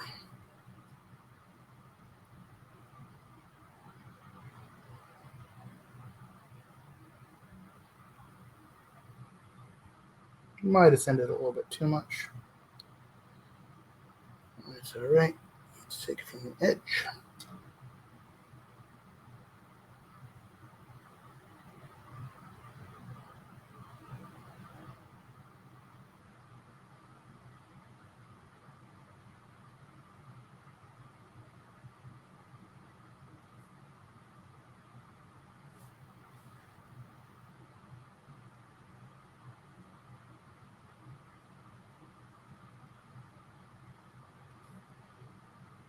Oh, have you been painting up one of the iconic models as well lately? I feel like we all are. I think we all got one of those for Christmas.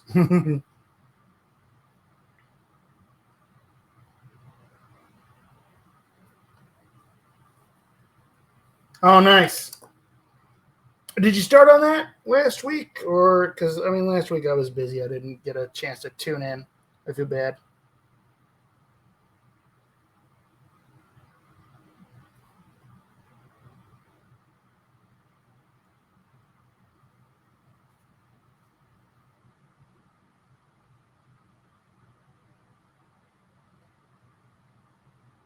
Wild Ride Vark is doing Fake Queen. Oh, nice.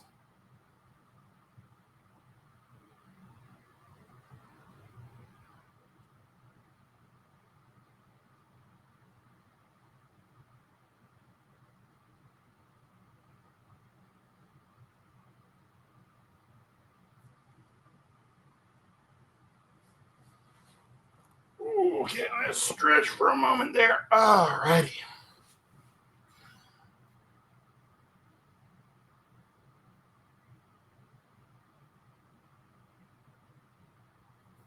Yeah, the Fake Queen one is awesome. I also have that one. I'm definitely going to have to paint that one up at some point.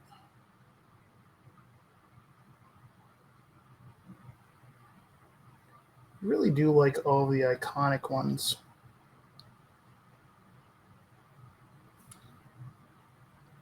When I saw, so, because, God, these got teased at Gen Con 2 years ago.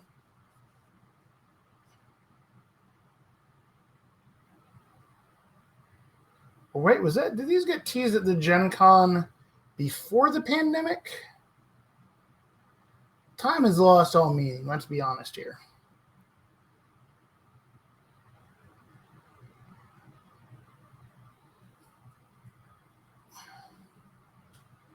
Wait, no, because, okay. So there was no Gen Con 2020. There was 2021 and there was 2022. So I think I could go back and look through my photos. I think these got originally teased at Gen Con 2021. Because there were some of the orange resin models of them in the display case. And I remember there being, because there was, at the time people were calling it Lady Nicodem, because they didn't think about it. It's like, oh yeah, it could be alternate Lady J. So they're kind of calling it Lady Nicodem. And all those were cool. And there's the one that that has not been released or teased yet. I don't know if I speak English good. I can words today. No, I don't know when we'll see it, or if we'll see it, or if it got scrapped or no. But there was the same time there was a model, same iconic scale. Honestly, it might have been even a little bit larger than like this one, because it was more of a full kind of scene of Sheamus dancing with a bell.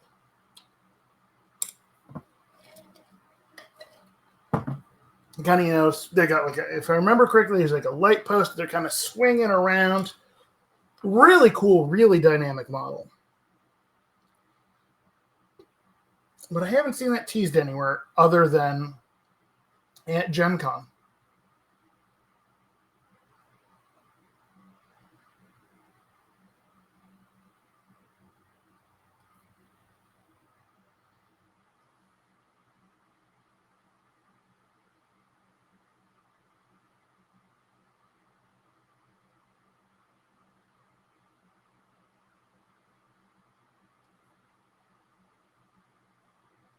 So it'd be cool to see that one.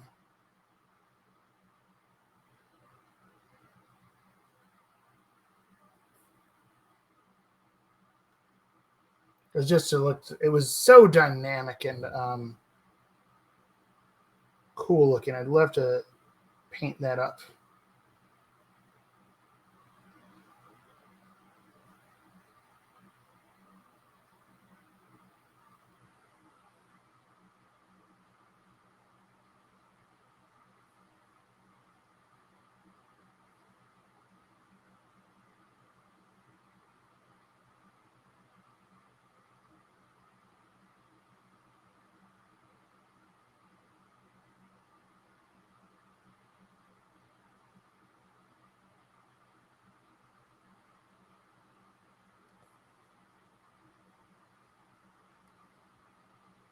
Yeah, the iconic models are really cool, Lady Kachara.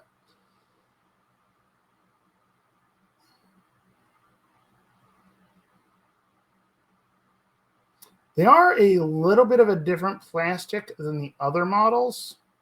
Kind of a, they're the other side plastic, so, but it comes unassembled, unlike the other side miniatures. So, some people don't like that texture of plastic. Honestly, once you get it primed, you really don't notice it.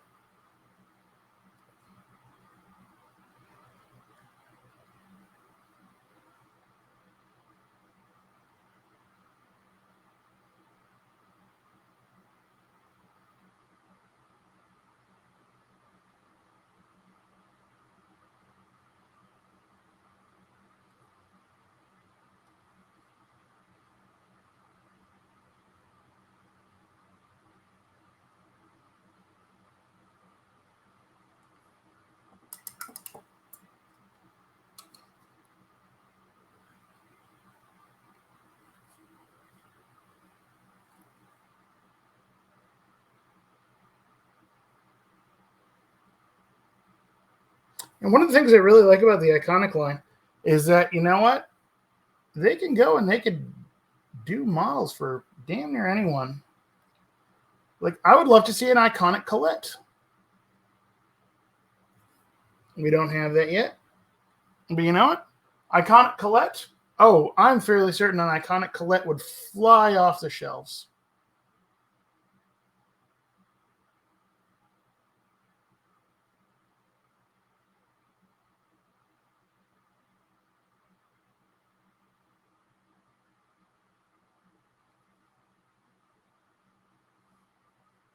Right? Like doing a full on, I don't know, all of them are done in like really cool poses. And so obviously it would be, in the midst of some kind of an illusion.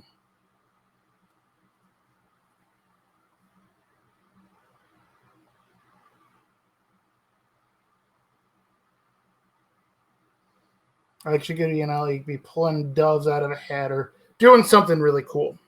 But they could do some really cool things with Colette. I would love to see that model.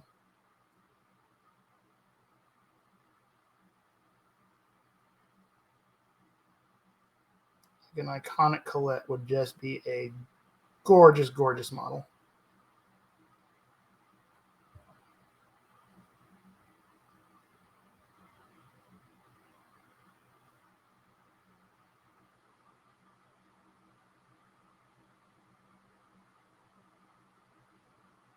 That's a cool way to add in more models without adding to the game. Oh, I'm liking how that hair's turned out. All right, I think it's time to do a little more on the green.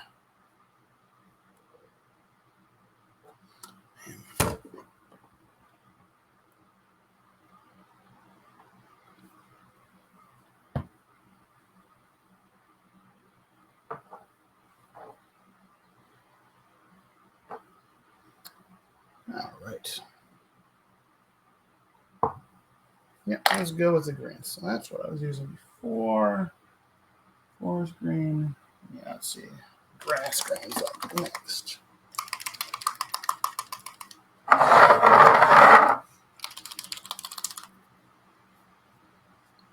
As I go and shove my finger straight into the white paint on my palette. High five, Doug. Why we can't have nice things. I am why we cannot have nice things. Oh, yes, that's going to be very arsenic green.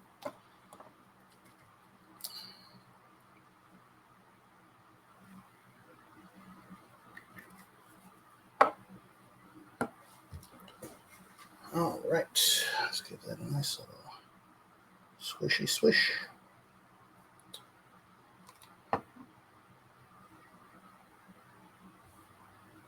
All right, let's give that a look. Scoot you over. Scoot all the things. Scoot, scoot, scoot, scoot, scoot. Scoot, scoot, scoot. Might be a little too bright here. Oh, no, that actually is not terrible. Oh, yeah, that'll work nicely on this one there. Kind of pushing up those highlights there. A little bit at a time. Actually, because, we got a lot of room for it on here. A lot of room to blend. Some reasons I like big models like this sometimes is you got room to blend and make it all nice and buttery. Love a buttery blend on cloth.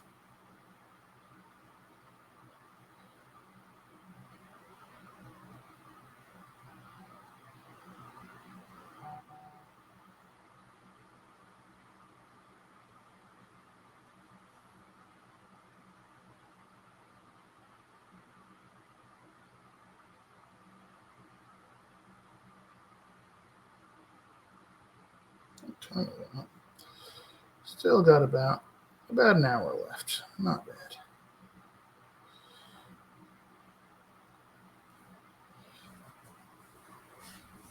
Okay. A little overboard with that there. Let's get a little bit more of my darker green. Go back in and we'll touch up those shadows.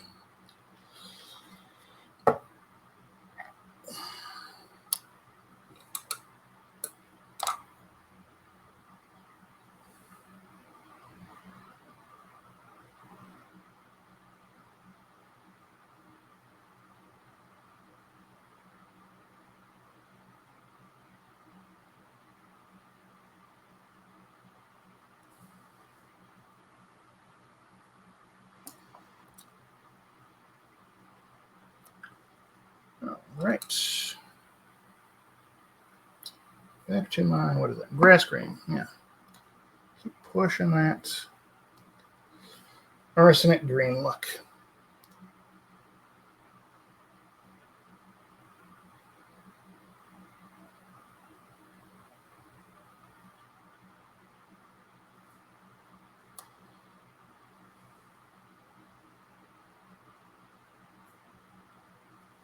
Gotta love the happy accident of colors. I was originally going for a darker green, and I put it on there. I'm like, oh, wait, that's totally arsenic green. I just need to go with that color.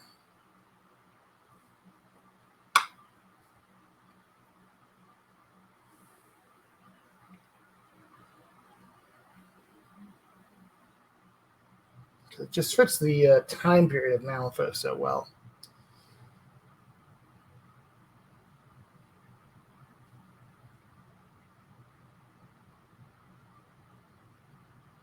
I don't know when arsenic green got phased out, but it feels like roundabout that it still existed around about when Malifaux is.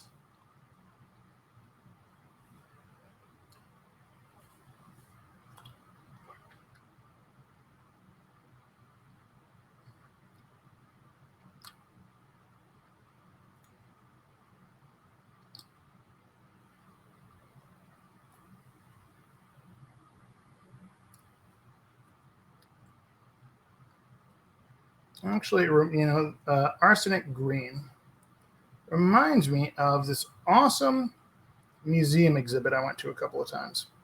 So I had it at the Museum of Natural History here in Houston. It was an exhibit called Death by Natural Causes. And it was an interesting exhibit focusing on all kinds of just interesting ways that people can die.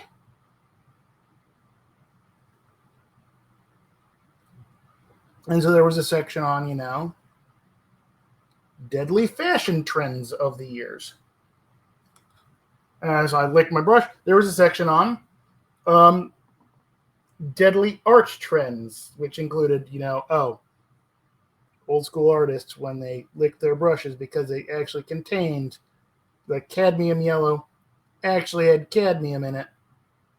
So they were poisoning themselves with it.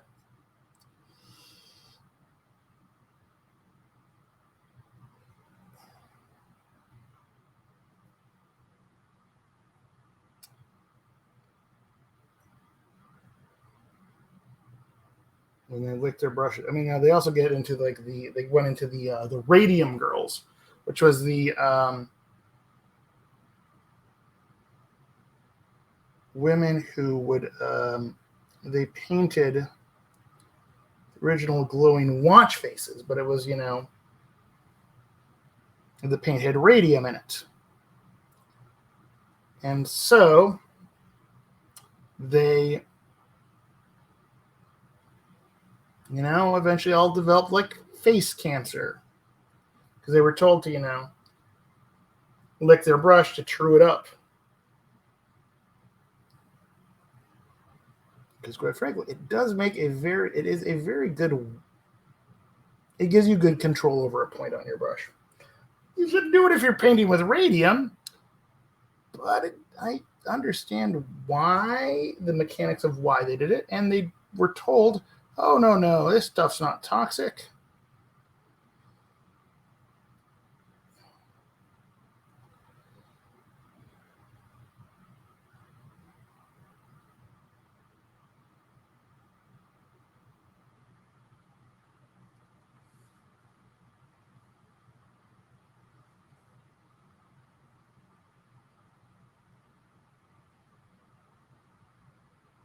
So I acknowledge it. You know what? Licking my brush is a bad habit, but I still do it.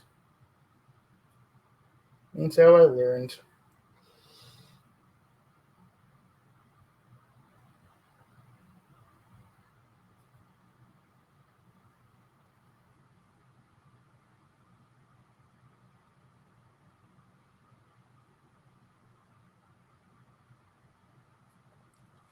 That's a nice green. I like that green.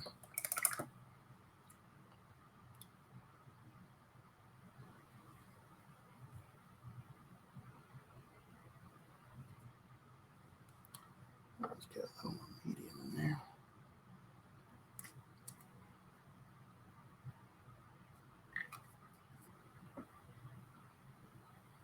Let's get a little more grass green down in there.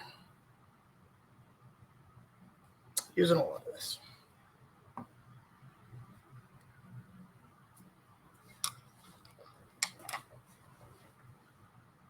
Yeah, I like this model. This is a fun model to paint. I'm really enjoying this.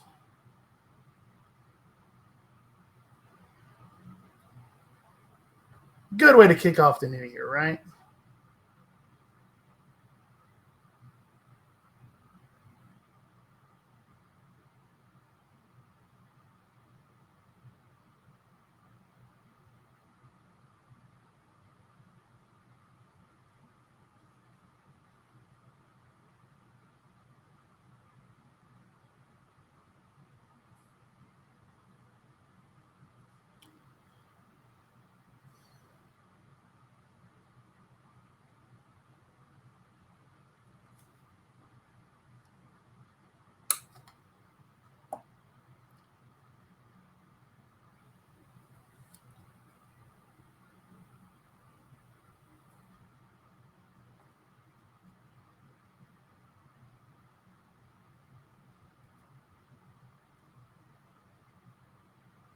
Has anyone seen any good movies lately? I am currently obsessed with the movie Everything Everywhere All at Once. It's so good. It's gotten rave reviews everywhere, but honestly, it is fantastic.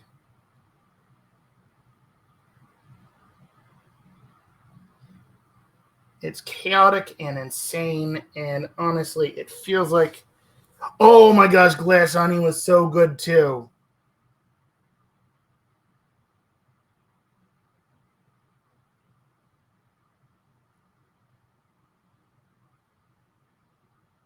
Heck, I would have said that as well, but I'd forgot. We literally watched Glass Onion one night, then Everything Everywhere All at Once the next night. Oh my God, that's awesome. Did they shut up? Because that would be glorious. Because Michelle Yeoh, Michelle Yeoh. Is it Yao or Yo? I think it's Yo.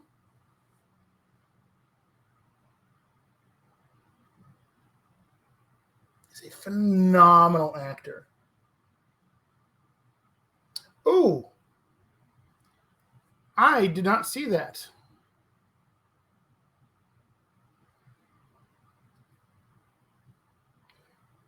Play Weird. Could you send that to me in a message? Just like a link to that in a message? Because I'd love to see what your theory on that was. Because that just sounds like fun.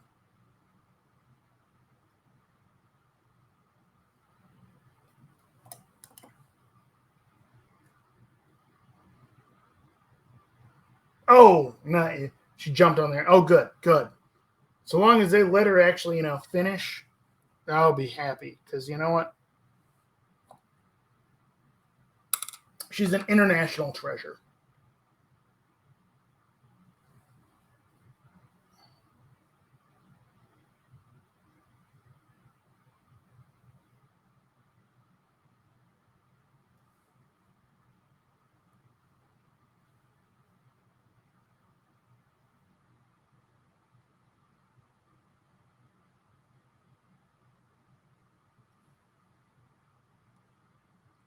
And I really hope that, because you know what? Getting recognition at the Golden Globes is usually good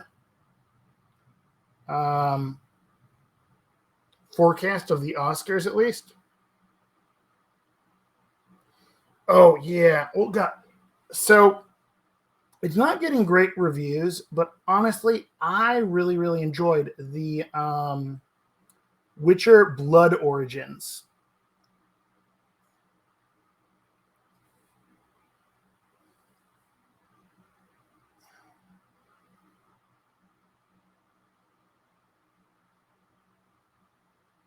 Which also stars Michelle Yeoh. Or Yo. You should really look up how you pronounce that.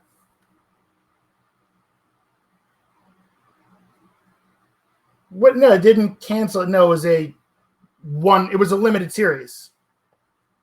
It's not canceled. They literally ran 4 episodes of it, and that is it. They did not intend to run more.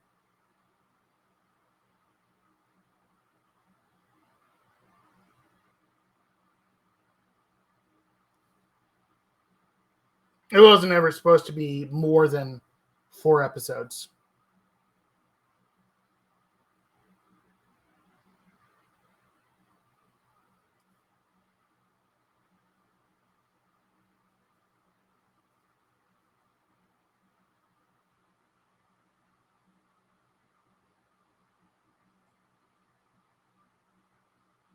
Well, yeah, limited series. You know what? They do that in the UK all the time.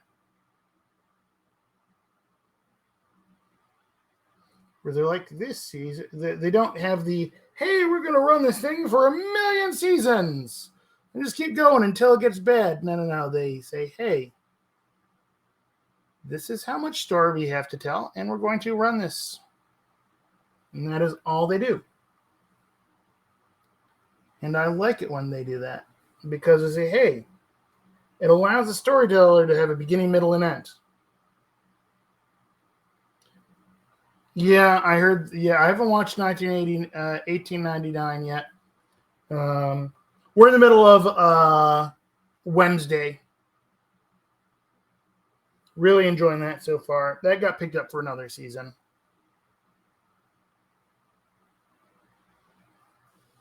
I think Netflix is kind of running into the issue that for a long time they're like, yeah, we'll just let anyone do anything. And there's only so many shows you can make and afford and keep going. Now, I think they cancel things way too early sometimes.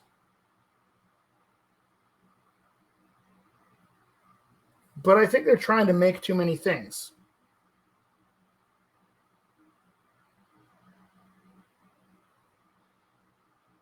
Now, the one show that now wasn't Netflix, it was HBO, that I am still pissed that got canceled was Lovecraft Country.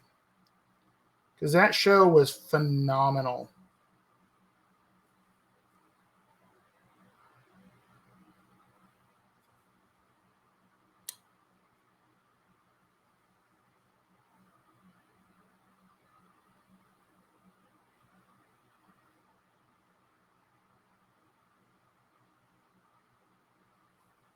Well, I mean, I think ultimately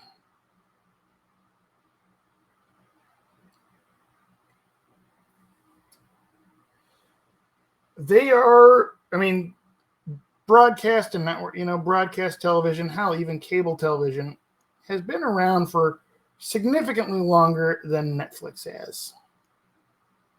And it's kind of the figuring out what to keep around, what to, not keep around. Because there's not advertising on Netflix. So it's not the, hey, better advertising slots on these more popular shows. So it's a strange model.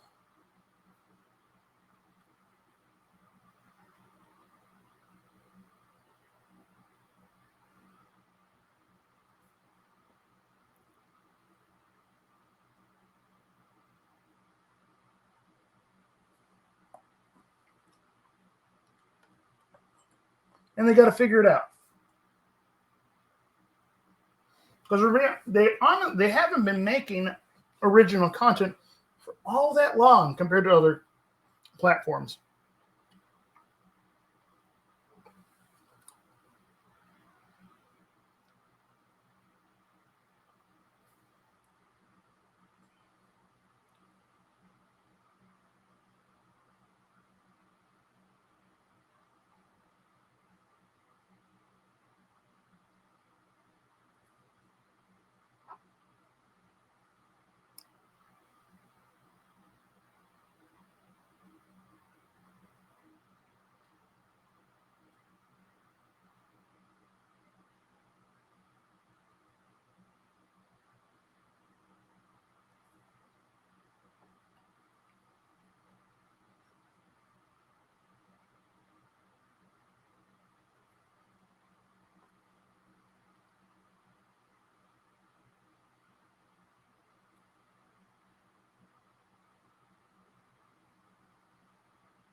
Yay, play.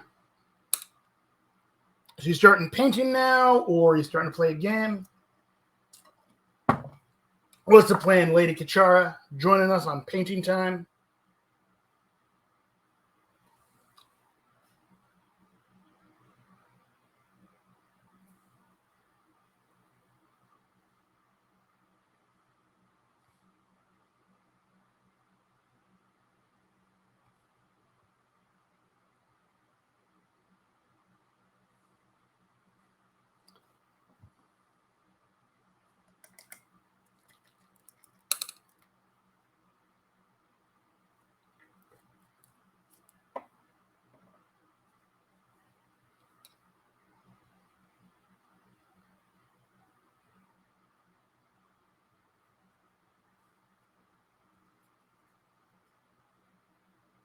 Magnetize a core. Oh, yeah.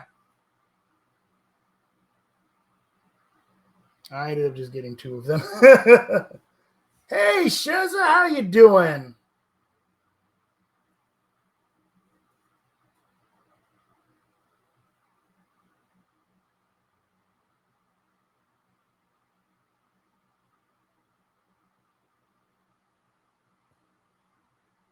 Are you down the road from me? Or who are you saying is down the road from you? I'm confused for a moment.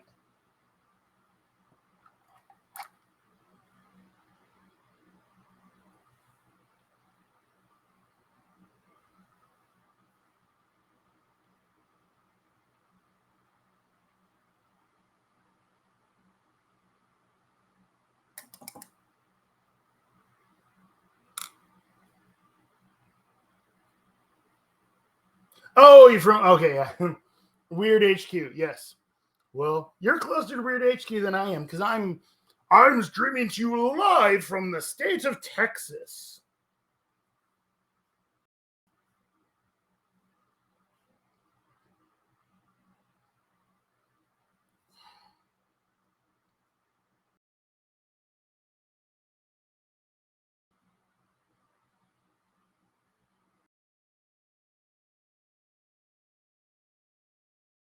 Funny thing is, I actually have friends in that area.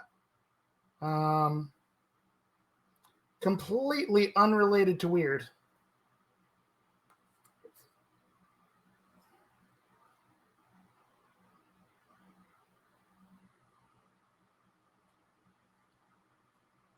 Got a friend who lives in that area who is an animator who works on she works on Archer. She's an animation lead on Archer now.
There we go. I'm digging the screen. What was the next screen up?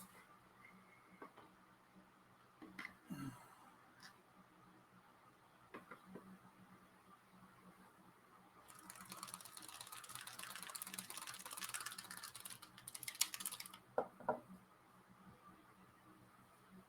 right, it's time to start doing a little bit of more highlighting. Go with that 50-50. Yeah. There we go. You and a little bit of medium. Merlin's Magic Medium. My favorite medium. There we go. That's the color that I need. Do those last of those highlights there.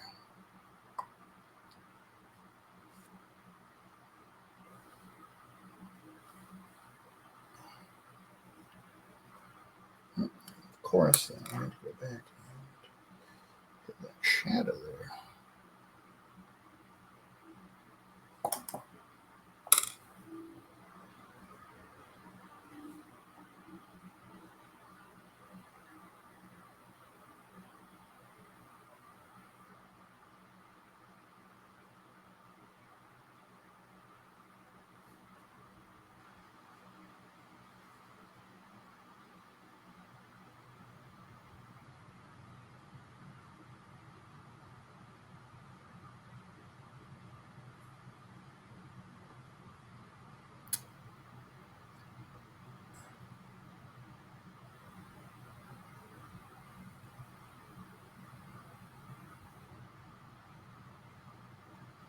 Yeah, I do love this model. This model's tons of fun to paint. Lots of good detail here.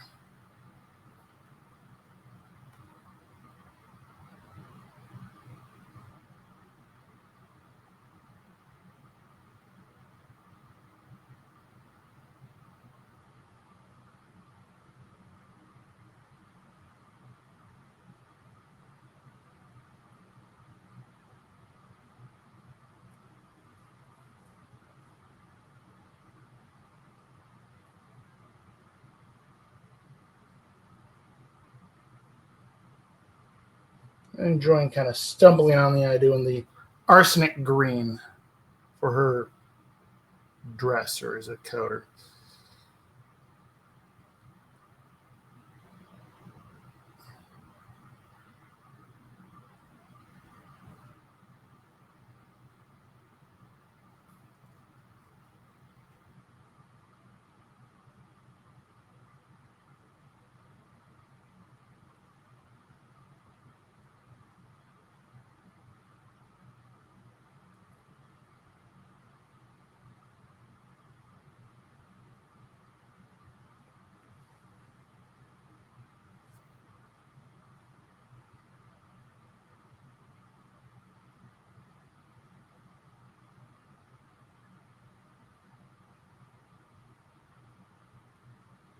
there we go.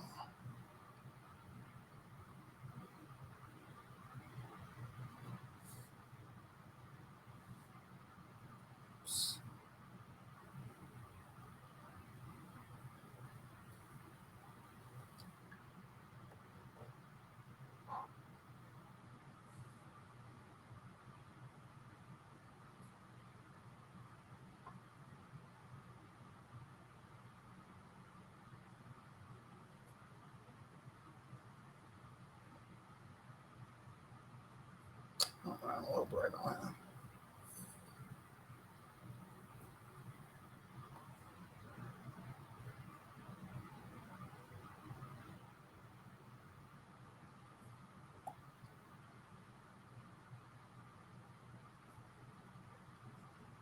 Okay, let's grab a small brush there.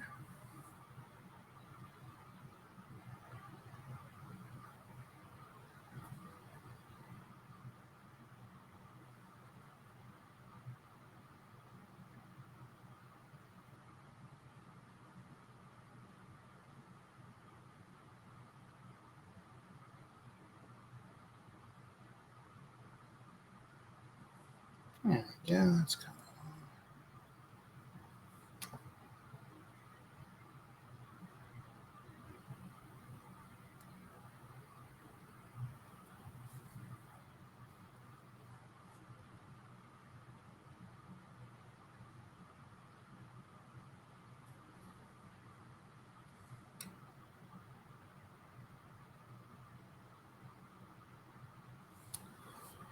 All righty.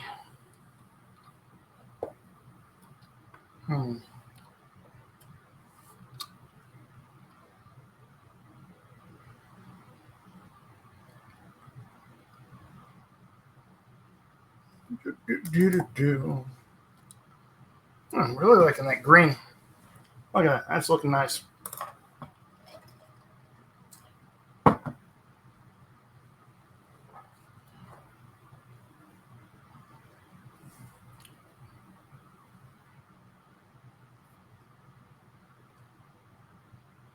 Thank you.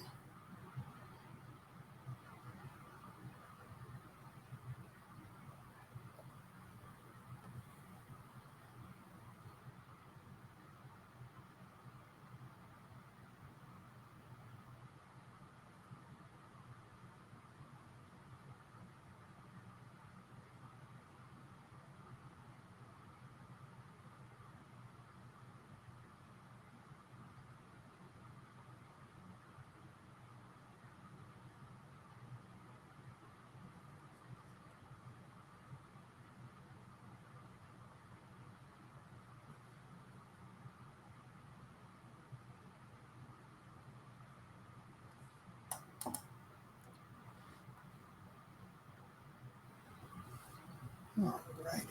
Let's go here.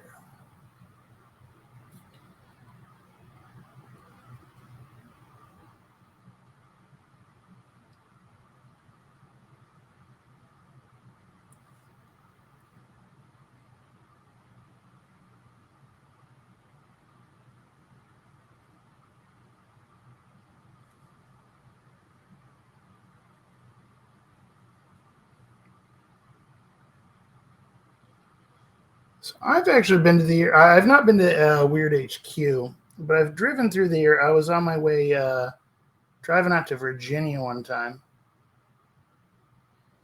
and stopped to visit my friend in the area. We went to this is the Marietta Diner, I think is what it was called.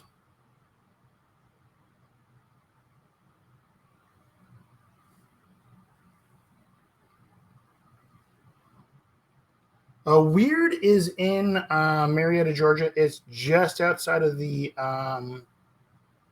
Atlanta area, northern, just north of Atlanta.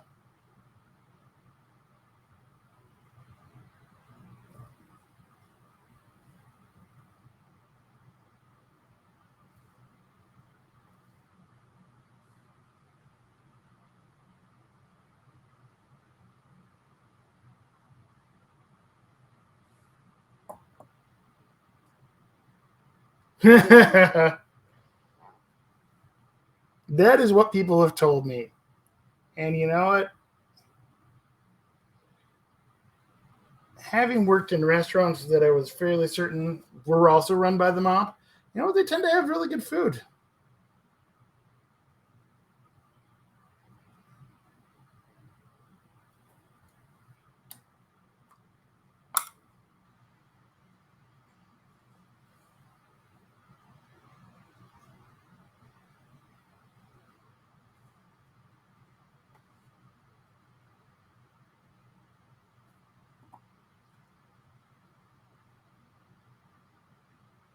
Exactly.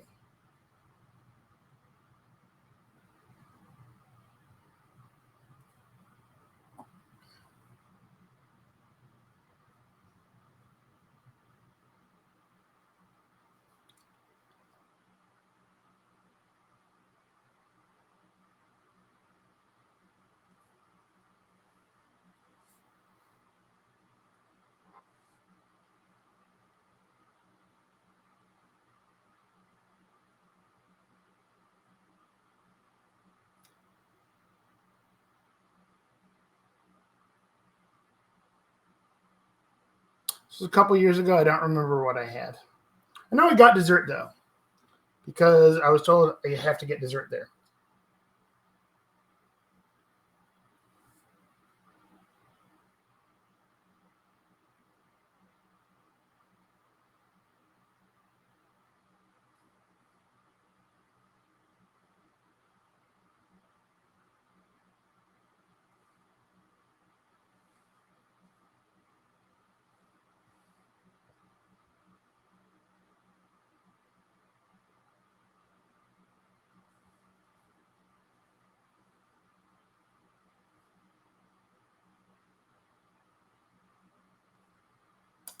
Yeah, I definitely had leftovers.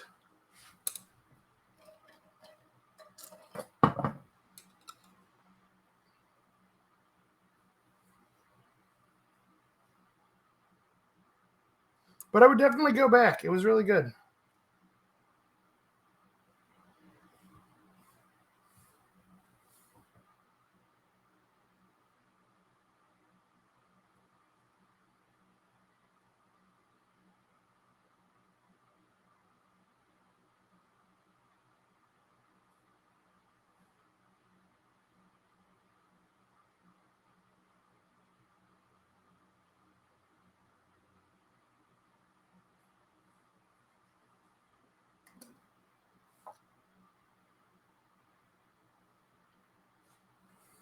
I do not remember what I had.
There we go. That's looking nice. Alrighty. Ooh, I do love good pizza.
I am kind of. Let's see. Cephalopla also loves the Australian bakery.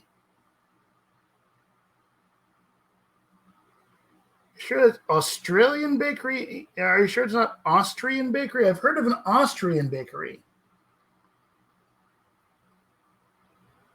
I've never heard of an Australian bakery.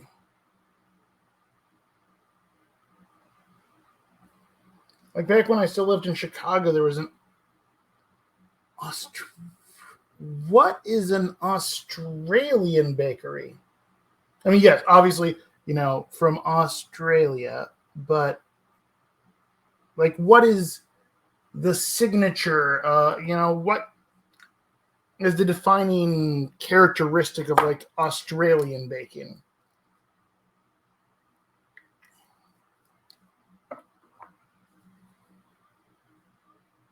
I can't say I've ever had Australian baked goods. A lot of Austrian. Okay, lots of meat. Okay, so meat pies. All right.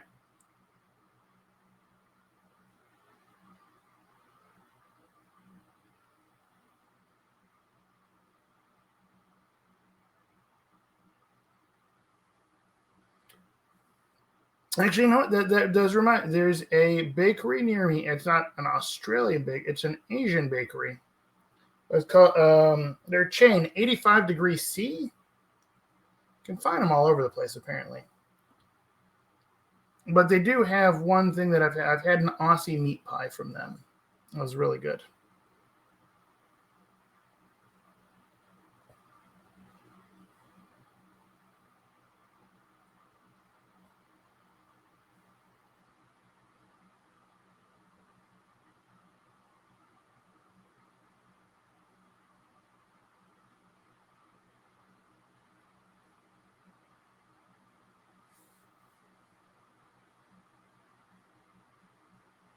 Hello. Oh, wait, who are you saying hello to there? Did I miss something? Am I going insane?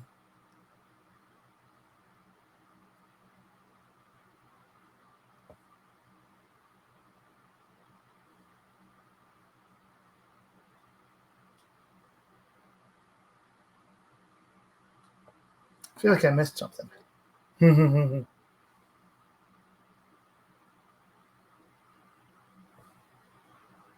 Hey, McBluff, what's up?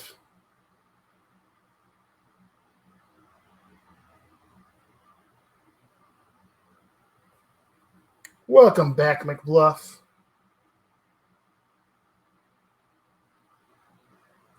So you went for a bike ride?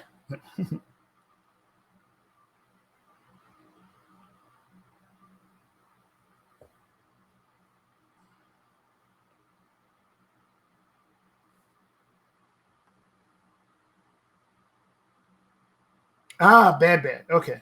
I have not watched that show.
Wait, what national park's in that area?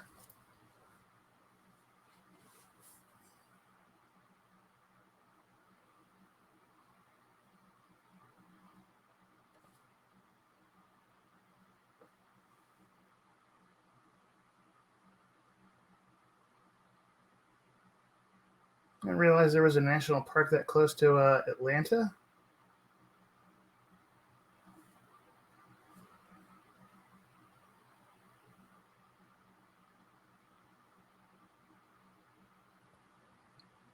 Hmm.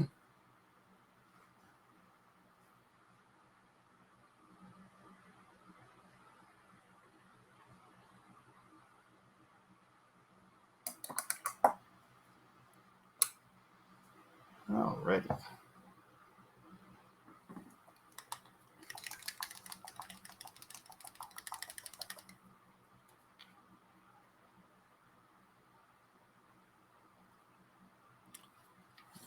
Go.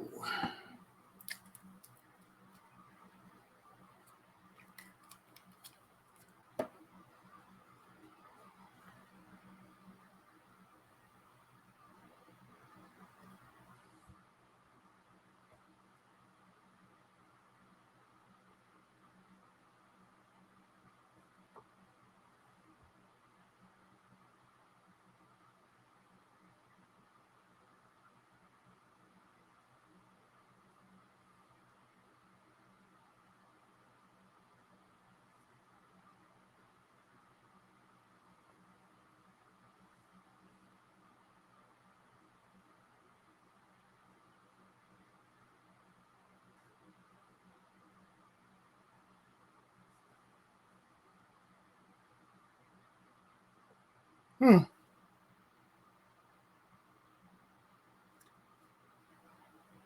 It's been a long time since I've actually been to Atlanta proper.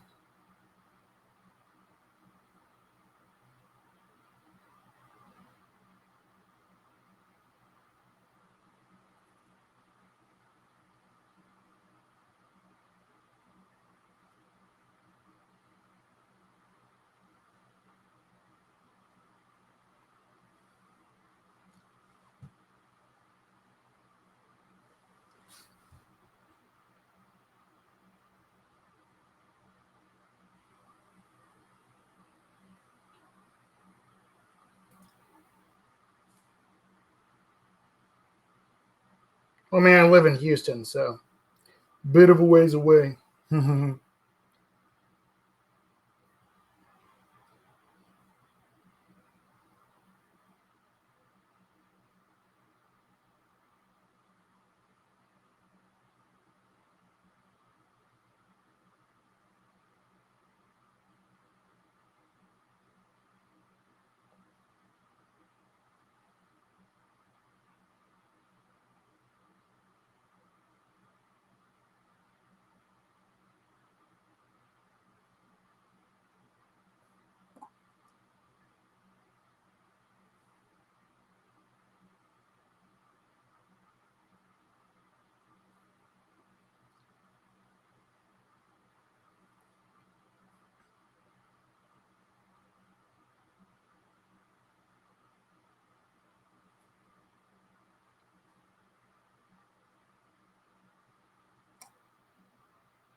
Oh, timber. There it is. A little bit.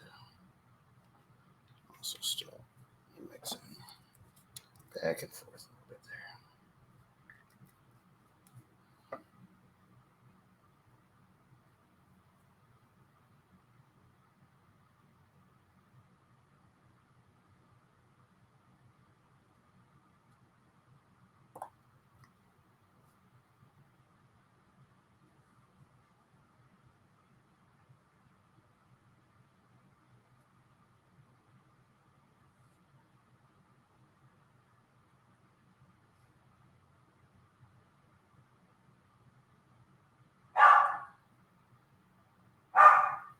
And of course, my puppers are being all barky now, because 'tis the time of day, and the pups must make the noises.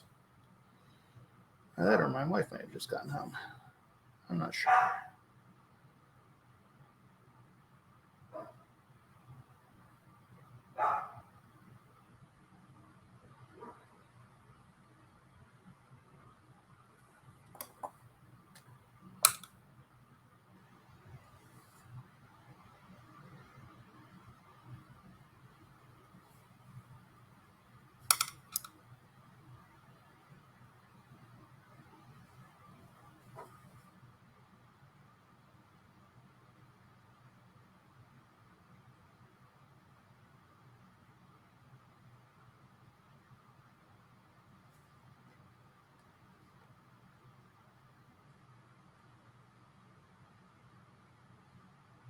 Moon Hibachi. Yes, it is, in fact, Barker Clark.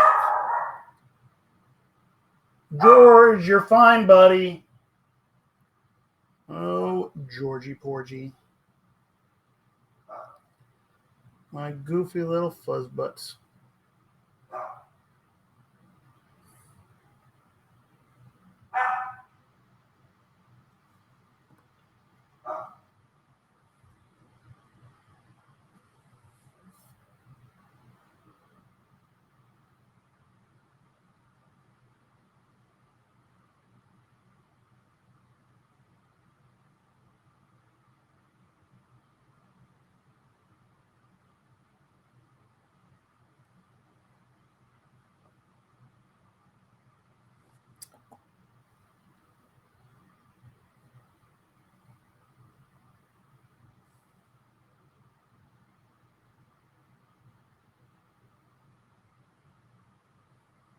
Volcano Steak and Sushi. Ooh, it's a good name.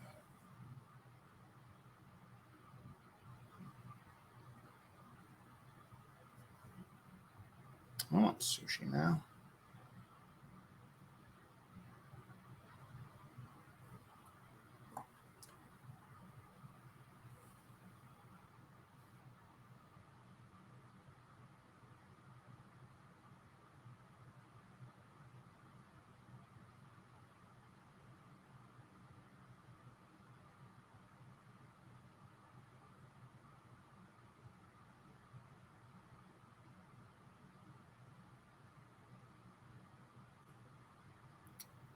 Yeah.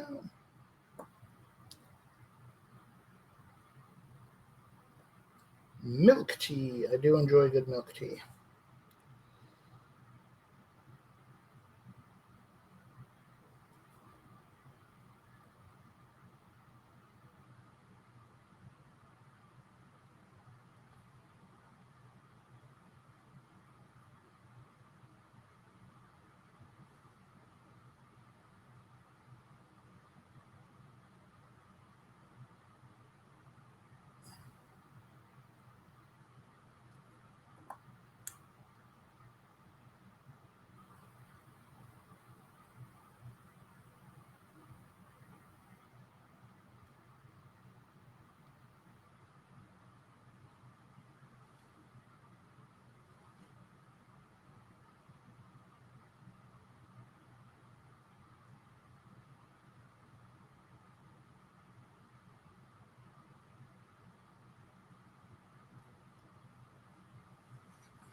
Where'd that go? Where are you? Oh, I'm going nutty. There it is. Let's go.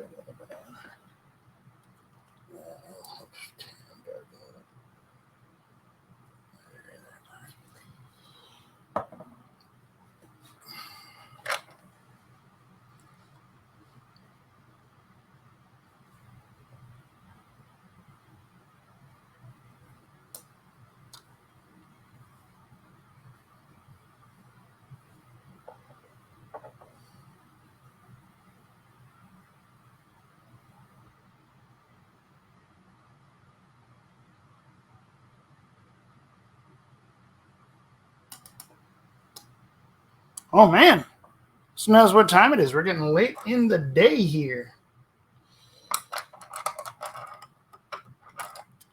Obviously not going to quite finish her up today.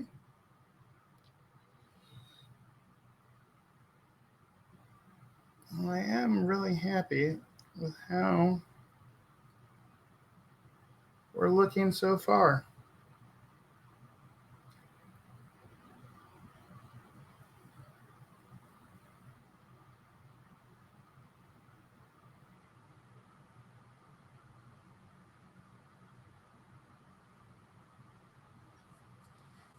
Yeah, still a few minutes left. Just might as well keep on going. Keep chugging away. There we go. That's for that blend.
That's looking nice.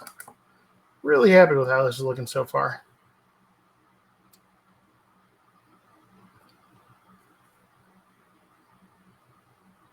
So mostly it's the, some detailing on the metal, finishing up the highlighting on the skin, and really just a little bit of detailing here and there.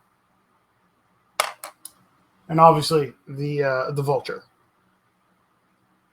But yeah, this is good times.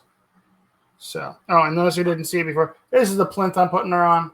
Yeah, it's a Tropicana orange juice lid, but it'll look like, marble. And if I got to remember how I do marble. But if we have time next time, I will show you the marble effect there. So, yeah, let's get a little bit more of this. There.